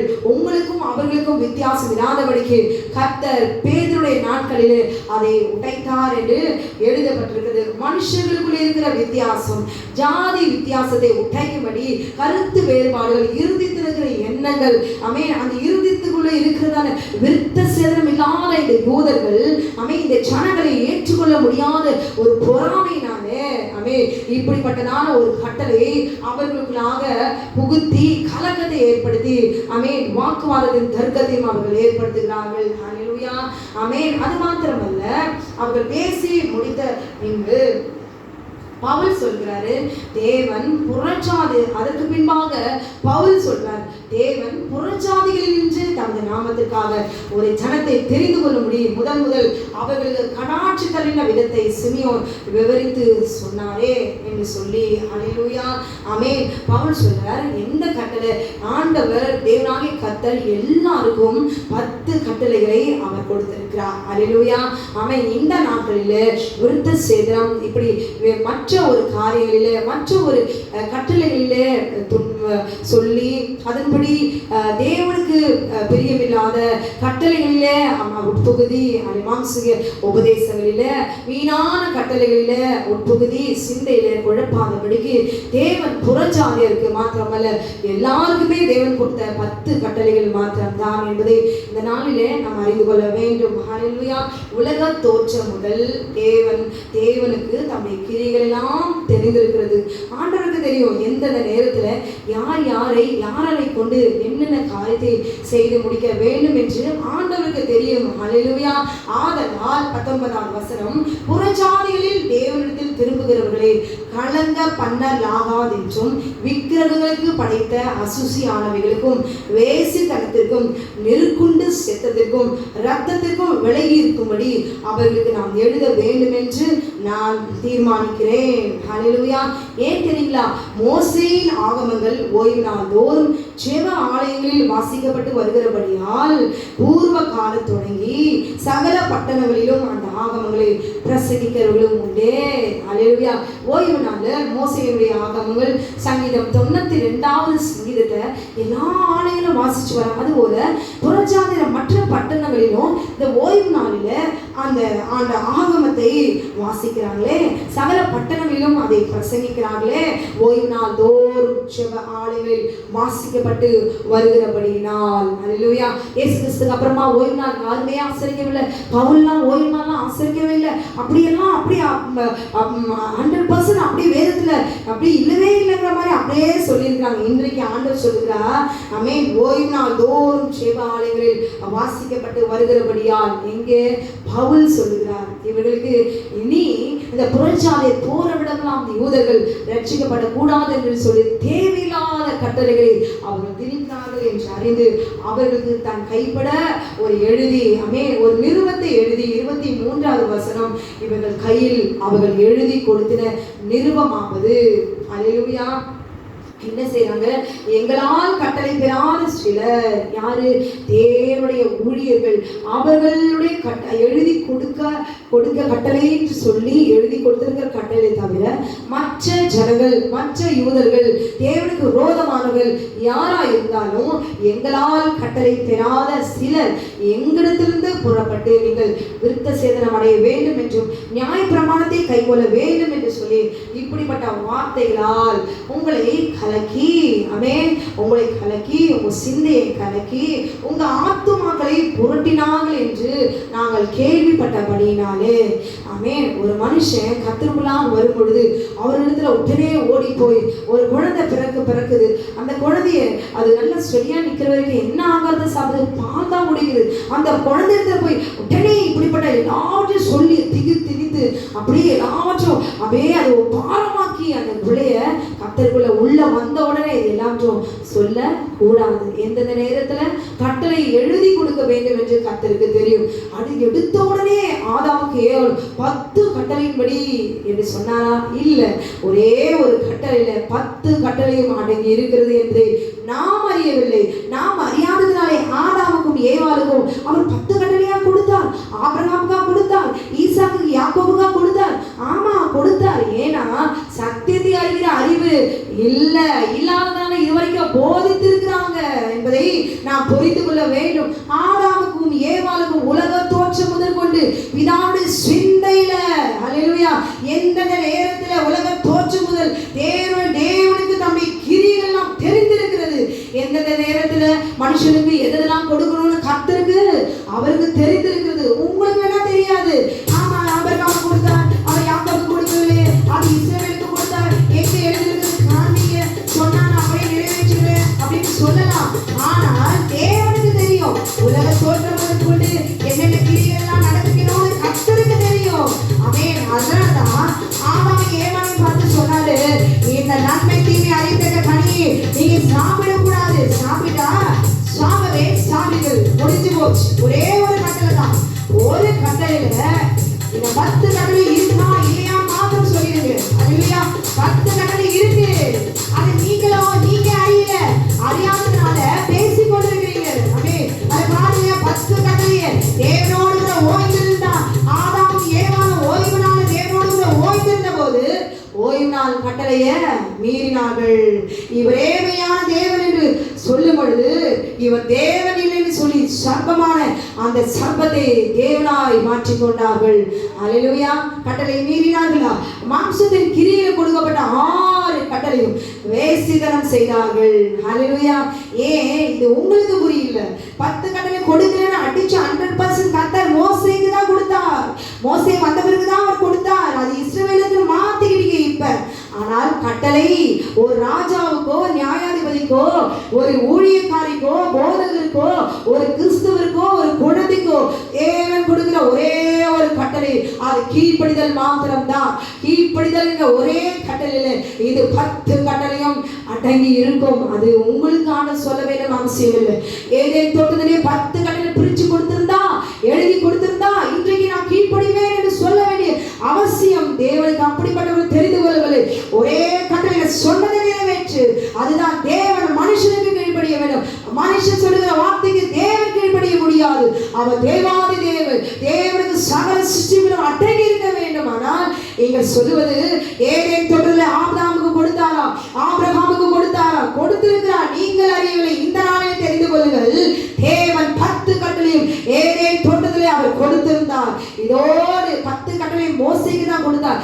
இப்ப கிருபையின் காலம் என்று சொல்லி அது இஸ்ரவேலுக்கு என்று சொல்லி தேவனுடைய கட்டளையை அப்படியே அழித்து போடுகிறதுனால புறஜாதியுடைய ஆத்துமாக்களை அந்த நாளிலே புரட்டினார்களாம். எப்படி? இந்த கட்டளையெல்லாம் நமக்கு என்று சொல்லி கிறிஸ்துவை இந்த நாளிலே ஆத்துமாவை புரட்டி போடுகிற போதகர்கள். ஆனால் அன்றைக்கு புறஜாதியரை விருத்த சேதம் என்ற கட்டளைகளினாலே தேவனுடைய ரட்சிப்பு கிடைக்காதபடிக்கு இப்படிப்பட்ட பொறாமை பிடித்தவர்கள் போதகம் பண்ணினார்கள். ஹல்லேலூயா. ஆனால் பவுல் என்ன செய்றார்? லெட்டர் எழுதி உங்களுக்கு அவர் எழுதி அவர் ஆண்டவர் எழுதி கொடுக்கிற கட்டளை என்னவென்றால், எல்லாரும் ஒருமனப்பட்டு எல்லாருக்கும் தெரிந்து வாய்மொழியாய் உங்களுக்கு இதை அறிவிப்பார்கள். நான் அனுப்புகிற மனுஷர்கள் உங்களுக்கு தேவனாகிய கர்த்தர் கொடுக்கிற கட்டளை என்னவென்றால், உங்களுக்கு மேலான பாரம் எதுவும் இல்லை. ஆனால் இங்கே ஆண்டவர் உங்களுக்கு பிரஜாதிற்கு ஆண்டவர் கொடுக்கிற கட்டளை என்ன தெரியுமா? வார்த்தை என்ன தெரியுமா? ஏனெனில் 28வது வசனம், விக்கிரகங்களுக்கு படைத்தவைகளுக்கும். ஆமென். நீங்க என்ன செய்யணும்? விக்கிரகங்களுக்கு படைத்தவைகளுக்கும். ஏன்? விக்கிரகங்களுக்கு படைத்தவைகளை புசிக்கும் பொழுது, ஆமென், அதுல புசிக்கும் பொழுது உங்களுக்கு ஜத்தத்தோடு கூட சேர்ந்து ஜீவன் உண்டாகிறது. உங்களுக்கு ஜீவனை கொடுக்கிறவர் அவரே, நித்திய ஜீவனை கொடுக்கிறோம் அவரே. அந்த விக்கிரகத்துக்கு படைத்த புசிக்கிற அதை படைத்த போஜனங்களை புசிக்கும் பொழுது அது தேவன் என்று சொல்லி நீங்கள் ஏற்றுக்கொண்டு அதை உட்கொள்கிறீர்கள். ஹல்லேலூயா. ஒரு வீட்டுக்கு போகுது, வாங்க சாப்பிடலாம் பிரதர் கூப்பிடும்போது நீங்க என்ன செய்றீங்க? இல்ல வேண்டாம் அப்படின்னு சொல்லிட்டு போறீங்க. ஃபர்ஸ்ட் டைம் சொல்றீங்க. 2வது கூப்பிடும்போது 3வது கப்பல் பண்ணும்போது என்ன செய்றீங்க? கூப்பிடுறாங்க, சாப்பிட சொல்றாங்கன்னு சொல்லிட்டு என்ன செய்றீங்க? அவங்க மனுஷனுடைய வார்த்தைக்கு கீழ்ப்படிந்து அங்க கையை நினைத்து நீங்க சாப்பிடுறீங்க. அப்ப என்ன ஆகுது? உங்களுக்குள்ளாக ஒரு உறவு, அவர்களோடு கூட ஒரு சம்பந்தம் ஆமென் உண்டாகிறது. அவர்களோடு கூட நீங்கள் பிணைக்கப்பட்டிருக்கிறீர்கள். ஆமென். அப்ப அந்த விக்கிரகத்துக்கு படைத்தவைகள் என்று சொல்லும் பொழுது இது அவர்கள் வணங்குகிற தேவன் இது என்று சொல்லி அறிக்கையிட்டு அந்த விக்கிரகத்துடைய படைக்கப்பட்டவைகளை சாப்பிடும்போது தேவனை மறுதலிக்கிறீர்கள். ஹல்லேலூயா. ஆமென். அதை நீங்கள் ஊர்ஜிதப்படுத்தி தேவனுக்கு முன்பாக சாட்சியாய் அந்த விக்கிரகங்களுக்கு படைத்தவைகளை புசிக்கும் பொழுது மறுதலிக்கிறீர்கள். ஹல்லேலூயா. ரட்சிக்கப்பட்ட புறஜாதியா கிறிஸ்தவர்கள் யாரானாலும் இந்த விக்கிரகங்களுக்கு படைத்தவர்கள் அங்கேயும் சாப்பிட்டுக்கிறது இங்கேயும் சாப்பிட்டுக்கிறது அப்படின்னா, அங்க சாப்பிடும்போது தேவன் இயேசு கிறிஸ்து இல்லைன்னு மறுதலிக்கிறீங்க, இங்க வந்து சாப்பிடும்போது இவர் தேவன் என்று சொல்லி ஏற்றுக்கொண்டா சாப்பிடுறீங்க. அப்ப என்ன அர்த்தம்? ஆமென். அங்கேயே தெரிகிறது நீங்கள் தேவனுக்கு விரோதமாய் அசட்டை பண்ணுகிறீர்கள். ஹல்லேலூயா.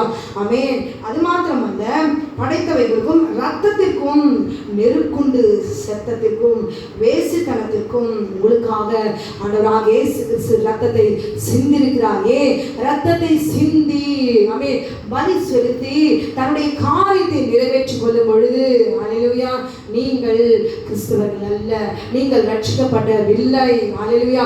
ஆண்டவருடைய இரத்தம் சிந்தப்பட்டு பலியாகி உங்களுக்கு மீட்பை அவர் கொடுத்து விட்டார். ஹல்லேலூயா.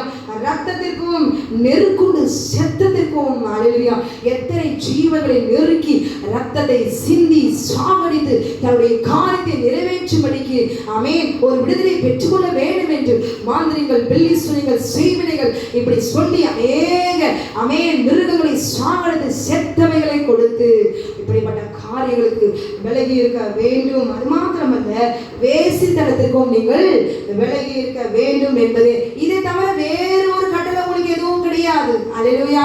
இது புறஜாதியருக்கு மாத்திரமல்ல, கிறிஸ்தவர்களுக்கு மாத்திரம்தான். என்ன சொல்லப்பட்டிருக்கிறது? விக்கிரகங்களுக்கு படைத்தவர்களுக்கும் அதை சாப்பிடும்போது என்னே அடிமைத்தனத்திலிருந்து வீணாக எகிப்து தேசம் புறப்படின கர்த்தர் நானே என்று சொன்ன முதலாவது தேவனுடைய கட்டளையை மீறுகிறீர்கள். ஹல்லேலூயா. நீங்கள் வேசித்தனத்திற்கு விலகி இருக்க வேண்டும் என்பதே. இதை தவிர புறஜாதியருக்கு வேற எந்த கட்டளையும் அல்ல. ரத்தத்திற்கும் இந்த கட்டளை தவிர அப்படியானால் வேசித்தனத்தில் மாம்சத்தின்படி மாம்சத்தின் கிரியைகளை அழிக்கும்படி ஆண்டவராக இயேசு ரத்தம் சிந்தப்பட்டது. அப்ப அந்த 6 கட்டளையும் நீங்கள் என்ன செய்றீங்க? மீறுகிறீர்கள். ஹல்லேலூயா. அப்ப புறஜாதியருக்கு மாத்திரமல்ல, ஆண்டவருடைய பிள்ளைகளுக்கும் 10 கட்டளைகள் தான் தேவனாகிய கர்த்தர் அவர் கொடுத்திருக்கிறார். அந்த கட்டளைகள் தான் உங்களுக்கு. இந்த 10 கட்டளைகள் தான் புறஜாதியருக்கும் கிறிஸ்தவர்களுக்கும் தவிர விருத்த சேதனம் என்கிற கட்டளை இல்லை. ஹல்லேலூயா. உடைய இருதயம் விருத்த சேதனம் அடைய வேண்டும். எப்படி? ஆண்டவராகிய இயேசு கிறிஸ்து ரத்தத்தை சிந்தின பிறகு உங்கள் இருதயம் விருத்த சேதனமாக்கப்பட வேண்டும். 10 கட்டளைகள் மாத்திரம்தான் புறஜாதியர் இருக்கு என்று சொல்லி அதை 10 கட்டளைகளாய் அவர் பிரித்து பிரித்து சொன்னாமல் விக்கிரகங்களுக்கு படைத்தவைகளுக்கும் இரத்தத்திற்கும் நெருக்குண்டு செத்தத்திற்கும் வேசித்தனத்திற்கும் நீங்கள் விலகி இருக்க வேண்டும் என்பதே. ஹல்லேலூயா, ஆமென். அவசியமான இவைகளை அல்லாமல் பாருங்க, இதுதான் இந்த 10 கட்டளைகள் மாத்திரம்தான் புறஜாதியா இருக்கு, வேறொன்றுமல்ல. அவசியமான இவைகளை எல்லாம் பாரமான வேறொன்றையும் உங்கள் மேல் சுமத்தாமல் இருப்பது யாருக்கு? மனுஷருக்கு அல்ல, பரிசுத்தாவிக்கும் எங்களுக்கும் நலமாக கண்டது. அல்லேலூயா. இவைகளுக்கு விலகி நீங்கள் உங்களை காத்துக் கொள்வது நலமாய் இருக்கும், சுகமாய் இருப்பீர்களாக என்று எழுதினார்கள். அல்லேலூயா.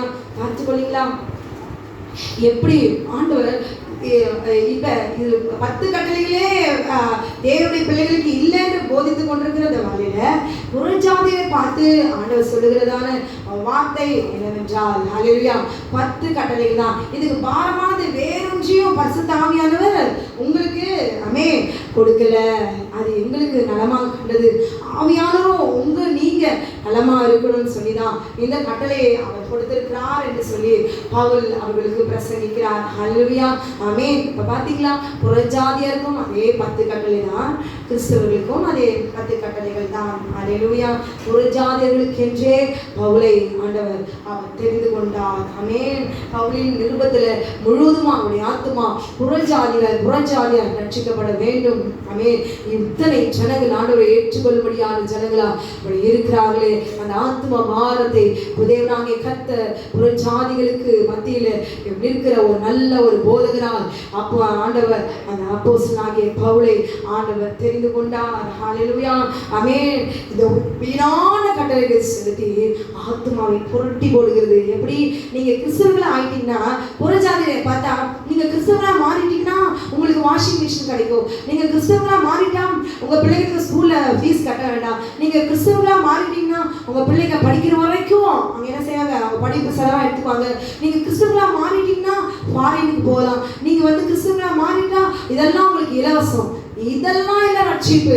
ஹல்லேலூயா. ஒரு ஆத்துமாவை புரட்டி போடுகிற ஆதாயப்படுத்துகிறதான வார்த்தைகள், ஆமென், கட்டளைகள். ஆமென். நீங்களாம் இப்படிப்பட்டவங்க, நீங்களாம் ரட்சிக்கப்பட, உங்களுக்கெல்லாம் ரட்சிப்பே கிடையாது. ஏன் தெரியுமா? நீங்களாம் இப்படிப்பட்ட பாவிகள், நீங்களாம் இப்படிப்பட்ட துரோகிகள், இப்படிப்பட்டதான் பாவத்தனை செய்யுங்க, வேசித்தனத்தை அவ்வளவா தண்ணீரை போல நீங்க செய்கிறவர்கள், நீங்களுக்கு அருவருப்பானவர்கள் சொல்லி ஆமென் அவருடைய இருதயத்தை காயப்படுத்தி தேவனுடைய கட்டளைக்குள்ள எப்படியும் அவர் கீழ்ப்படுத்திட கூடாது.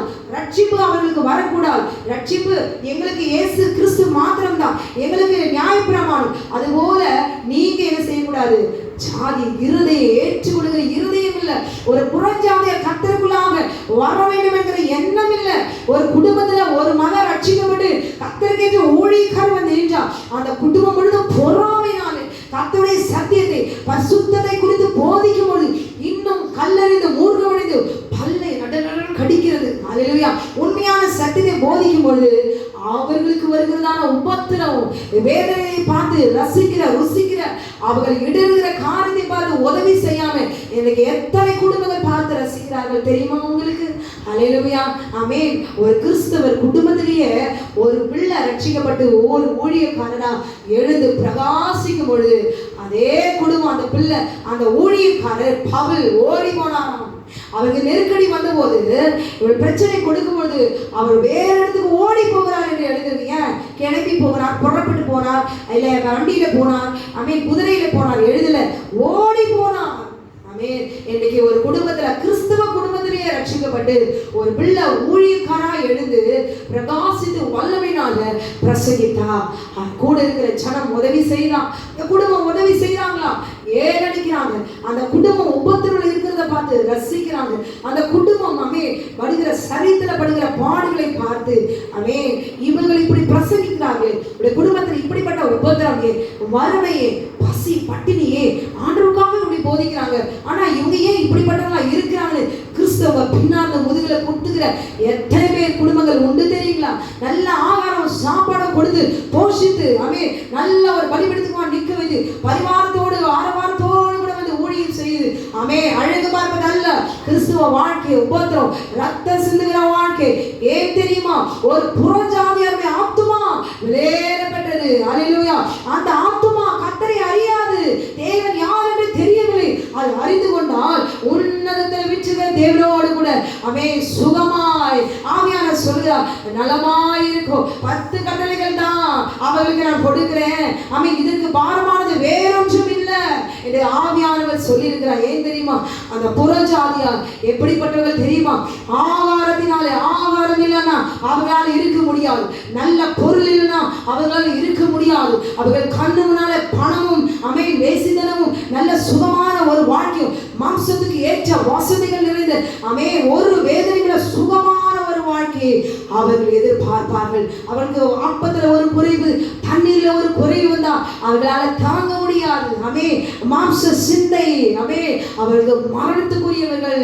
அல்லேலூயா, அமே. ஆனால் ஒரு குறைவு, ஒரு நஷ்டம், ஒரு வியாதி வரும் பொழுது அவருடைய ஆத்துமா பலவீனமாய், அல்லேலூயா, அவருடைய மாம்சத்தை முகமுகமாய் பார்த்து பார்த்து பார்த்து, விக்கிரகத்தை பார்த்து பார்த்து, மனுஷனுடைய வார்த்தை பார்த்து பார்த்து, இதையே நம்பி நம்பி நம்பி இதுதான் தெய்வம் என்று சொல்லி அவருடைய மனசு, அவருடைய ஆத்துமா எப்படி இருக்கும்?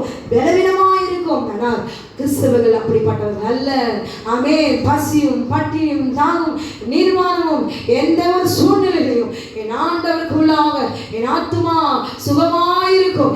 எத்தனை கண்ணீர் பாடுகள், வேதனைகள், உபத்திரங்கள் வந்தாலும் அந்த ஆத்துமா சரீரத்தில் பலவீனப்பட்டு போயிருந்தாலும் என் மீட்பர் உயிரோடு இருக்கிறார், எனக்கு குறித்திருக்கிறதை நிறைவேற்ற அவர் வல்லமையுள்ளவராய் இருக்கிறார் என்று சொல்லி அவர் சந்தோஷத்தோடு துதித்து பாடுவார்கள். அவர் ஆத்துமாவிலே பலனுள்ளவர்கள். ஆனால் புறஜாதியார் ஆத்துமாவிலே பலவீனம் உள்ளவர்கள். அதனாலதான் ரட்சிக்கப்படக்கூடாது, விருத்த சேதனம் பண்ணணும். ஏன்? மாம்சத்துல ஒரு அடி, மாம்சத்துல ஒரு சரீர சுத்திகரிப்பு உண்டாகும் போது பயந்து ஓடி போயிடுவாங்க. ஐயோ, விருத்த சேதனம் பண்ணா என்ன ஆகும்? அமே, நோவு உண்டாகுமே. இப்படிப்பட்ட ஒரு கட்டளை கொடுத்துட்டா, அப்படி ஒரு வேதனை கொடுக்கிற தெய்வம் எங்களுக்கு வேண்டாம், அப்படி ஓடிடுவாங்கன்னு சொல்லி நல்ல யூதர்கள், அல்லேலூயா, அவருடைய எண்ணம் எடுபடாது. யார் புறஜாதியார்களை ரட்சிக்கப்பட வேண்டும் என்ற தேவன் வைத்திருக்கிறாரோ, யார் சாப்பாடுக்கும் தண்ணீருக்கும் யார் பயந்து நடுங்குகிறார்களோ அவர்களை தான் கர்த்தர் உருவாக்கி, அல்லேலூயா, என்கிட்ட பாக்கிட்ட பணம் இல்லை, எனக்கு வசதி இல்லை, நான் எல்லாம் எப்படி அப்படின்னு சொல்றதில்ல, உங்களை தான் ஆண்டவர் சொல்லுகிறார். அல்லேலூயா, நீங்க பலவீனமானவங்க, எனக்கு ஆண்டவரை பிடிக்கும், இயேசு கிறிஸ்துவை பிடிக்கும், ஆனா நான் அவன் என்கிட்ட ஒண்ணும் இல்லையே என்று சொல்லி நீங்க ஏங்குறீங்களா? ஆமென். ஆண்டவர் உங்களை தான் பலவீனமானவர்களை பலமுள்ளவனாய் மாற்றுகிற தேவன். அல்லேலூயா, திக்கற்றவர்களை கைவிடாத தேவன். அல்லேலூயா, ராஜாக்களை தள்ளி ராஜாக்களை ஏற்படுத்துகிற தேவன். நேபுகாத்நேச்சார் சொன்னான், இவரை போல வேறொரு தேவன் இல்லை, பூமி எங்கும் அவன் எழுதி நிருபத்தை வைத்தான், இந்த தேவன் மாத்திரமே மெய்யான தேவன் என்று சொல்லி. காரணம் என்ன? கர்த்தரை அவன் அறிந்து கொண்டான். அவன் அகங்காரமுள்ளவனாய் இருந்த போது தேவன் யார் என்று அவன் அறிந்து கொள்ளவில்லை. நான் கட்டின மகா பாபிலோன் என்று சொல்லி தன்னை அவன் தேவனாய் நினைத்து கொண்டிருந்தான். அல்லேலூயா, பார்வன் நான் தான் தேவன், நான் என்று சொல்லி எகிப்துல அவன் நான் என்று நான் தான் தேவன் என்று சொல்லி அவன் நினைத்து கொண்டிருந்தான். ஆனால் அவன் அகங்காரம் எல்லாம் அழிந்து, அவன் தேசமெல்லாம் அழிந்து ஒவ்வொன்றா அழிந்து போவதை பார்த்த போது, நான் பாவி, கர்த்தர் நீதியுள்ளவர், நான் பாவி, எனக்காக விண்ணப்பம் செய்யுங்கள் என்று சொன்னான். அல்லேலூயா. ஏன்? புறஜாதியை பார்த்து தேவனாகிய கர்த்தர் இப்படிப்பட்ட ஒரு கட்டளை கொடுப்பதற்கு காரணம் என்ன? அவர்கள் ரட்சிக்கப்பட வேண்டும் என்று சொல்லிதான். 1 தீமோத்தேயு 2வது அதிகாரம் 4வது வசனத்துல பார்க்கும் பொழுது, தண்டில் சேவகம் பண்ணுகிற 1 தீமோத்தேயு 2வது அதிகாரம் 7வது வசனம், தான் சொல்லுகிறவர்களை சிந்தித்துக்கொள், கர்த்தர் எல்லா காரியங்களும் உனக்கு புத்தியை தந்தருவார் என்று சொல்லி அங்கே எழுதப்பட்டிருக்கிறது. அல்லேலூயா.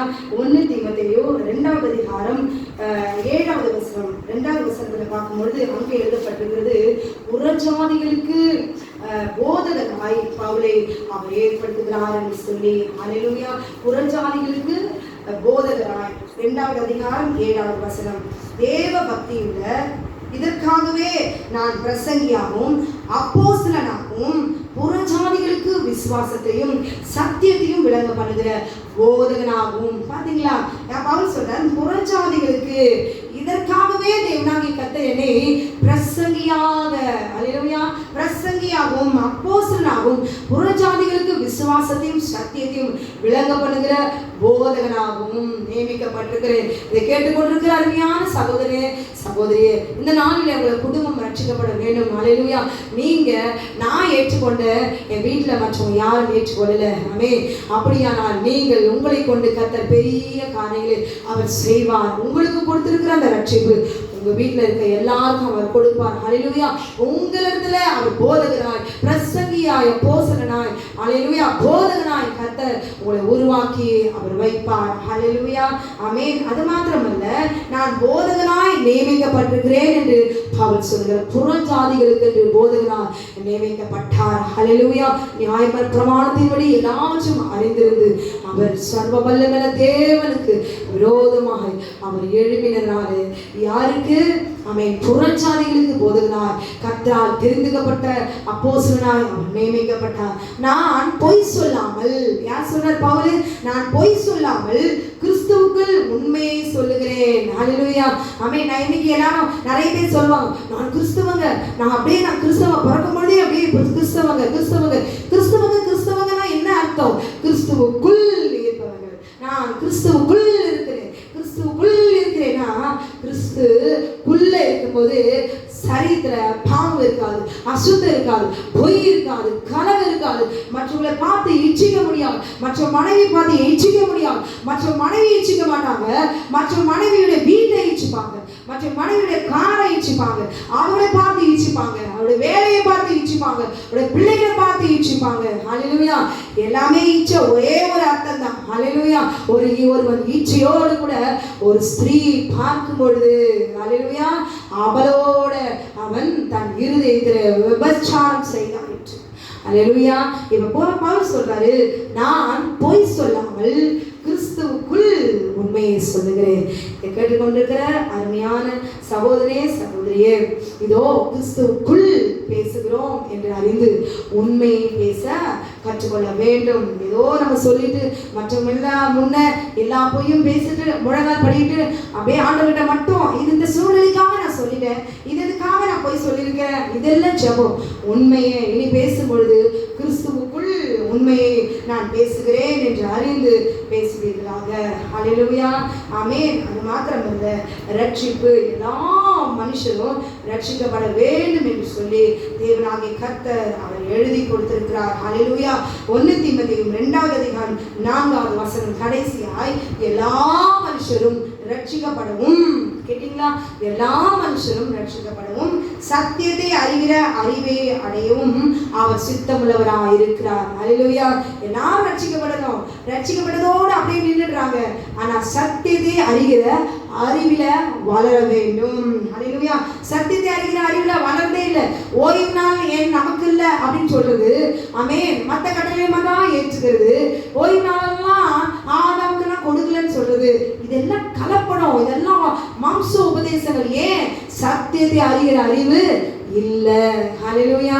ஆமென். சத்தியத்தை அறிகிற அறிவுல என்ன? ஒரு கட்டையில 10 அடங்கியிருக்கு. இதுதான் சத்தியத்தை அறிகிற அறிவு. ஆமென்.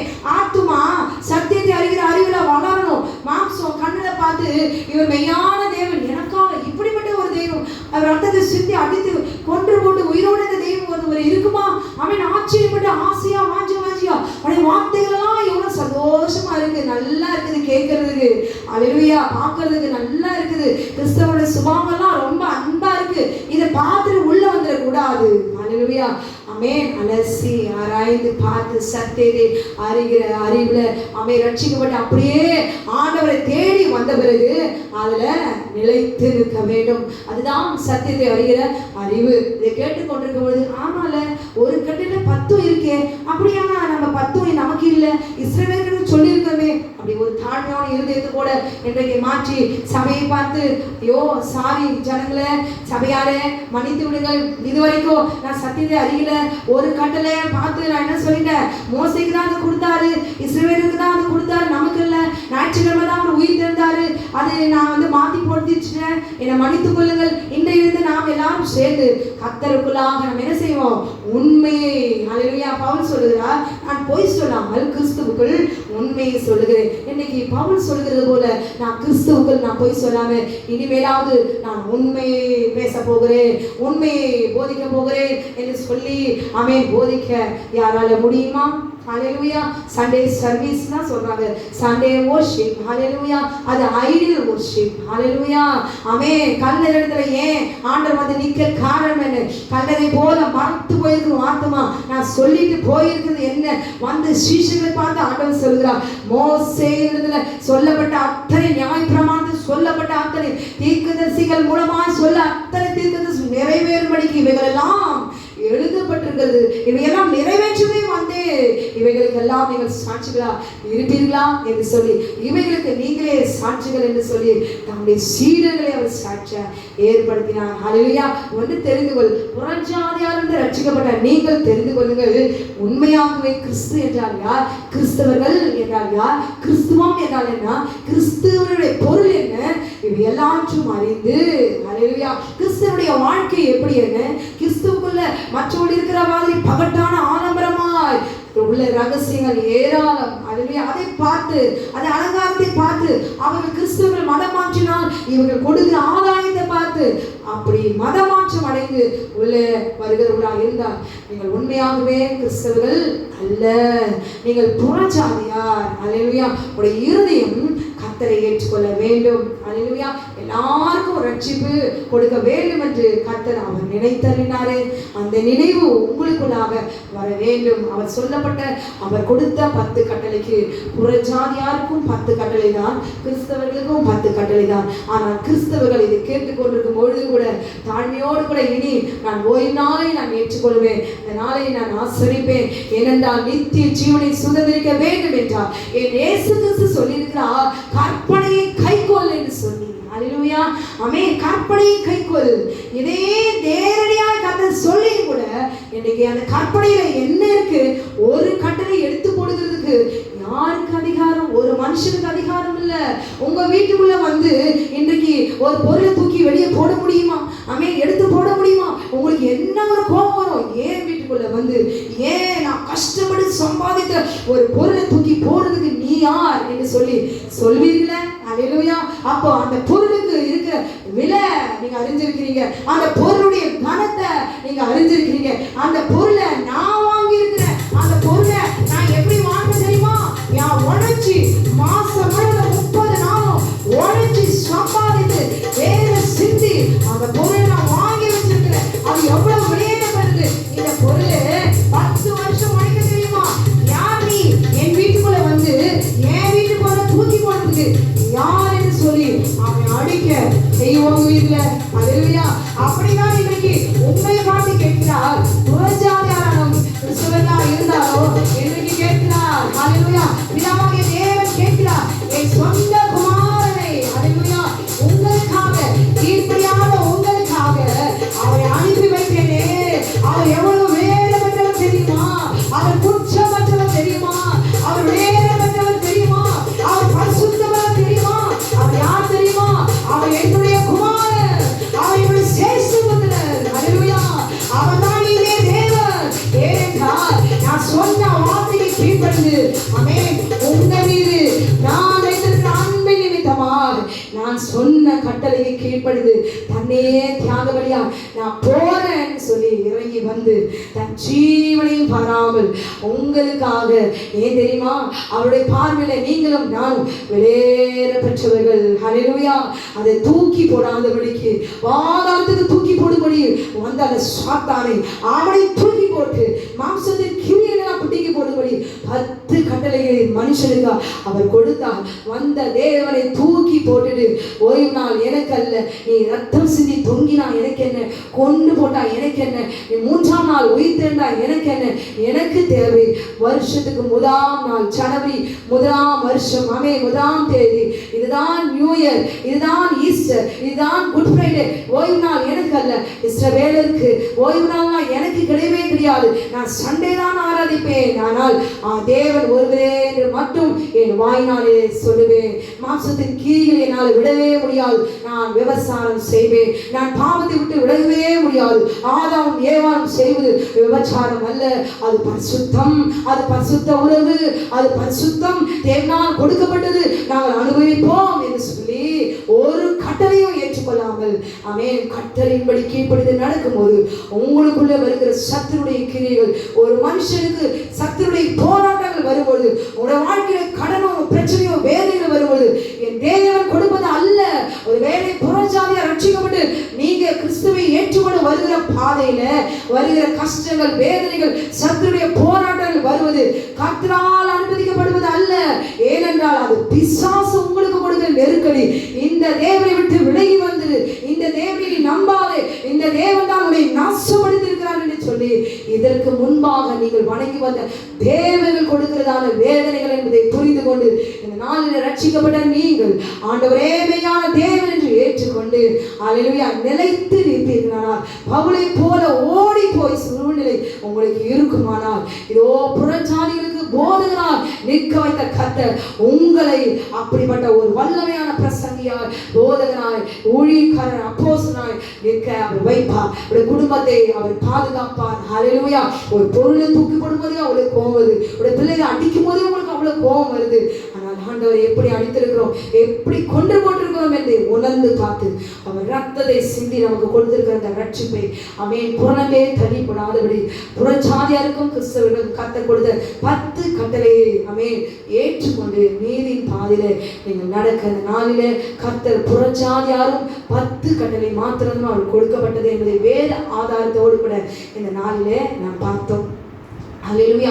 ஒருவேளை நீங்கள் கிறிஸ்தவர்கள் நீங்கள் பார்த்து கொண்டிருக்கலாம், இன்றைக்கு பேசும்போதே ஆவியானவர் வேறொரு பாரமானது ஒன்றும் கட்டளை உங்கள் மீது சுமத்தாதபடிக்கு புறஜாதிற்கு கொடுத்திருக்கிற அதே கட்டளை தான் நமக்கு கொடுத்திருக்கிறார் என்று சொல்லி கீழ்ப்படிந்து அந்த நாளிலே கர்த்தருடைய நாளிலே நீங்கள் விளையாடுங்கள். கர்த்தர் உங்களையும் உங்கள் பிள்ளைகளையும் அவர் ஆசீர்வதிப்பார். சத்தியம் உங்களுக்கு பிரயோஜனமாக இருந்திருக்கும், இதை மற்றவர்களுக்கும் சொல்லி பிரயோஜனமாக்குங்கள். அல்லேலூயா. கர்த்தர் உங்களை ஆசீர்வதிப்பாராக. ஆமென், ஆமென்.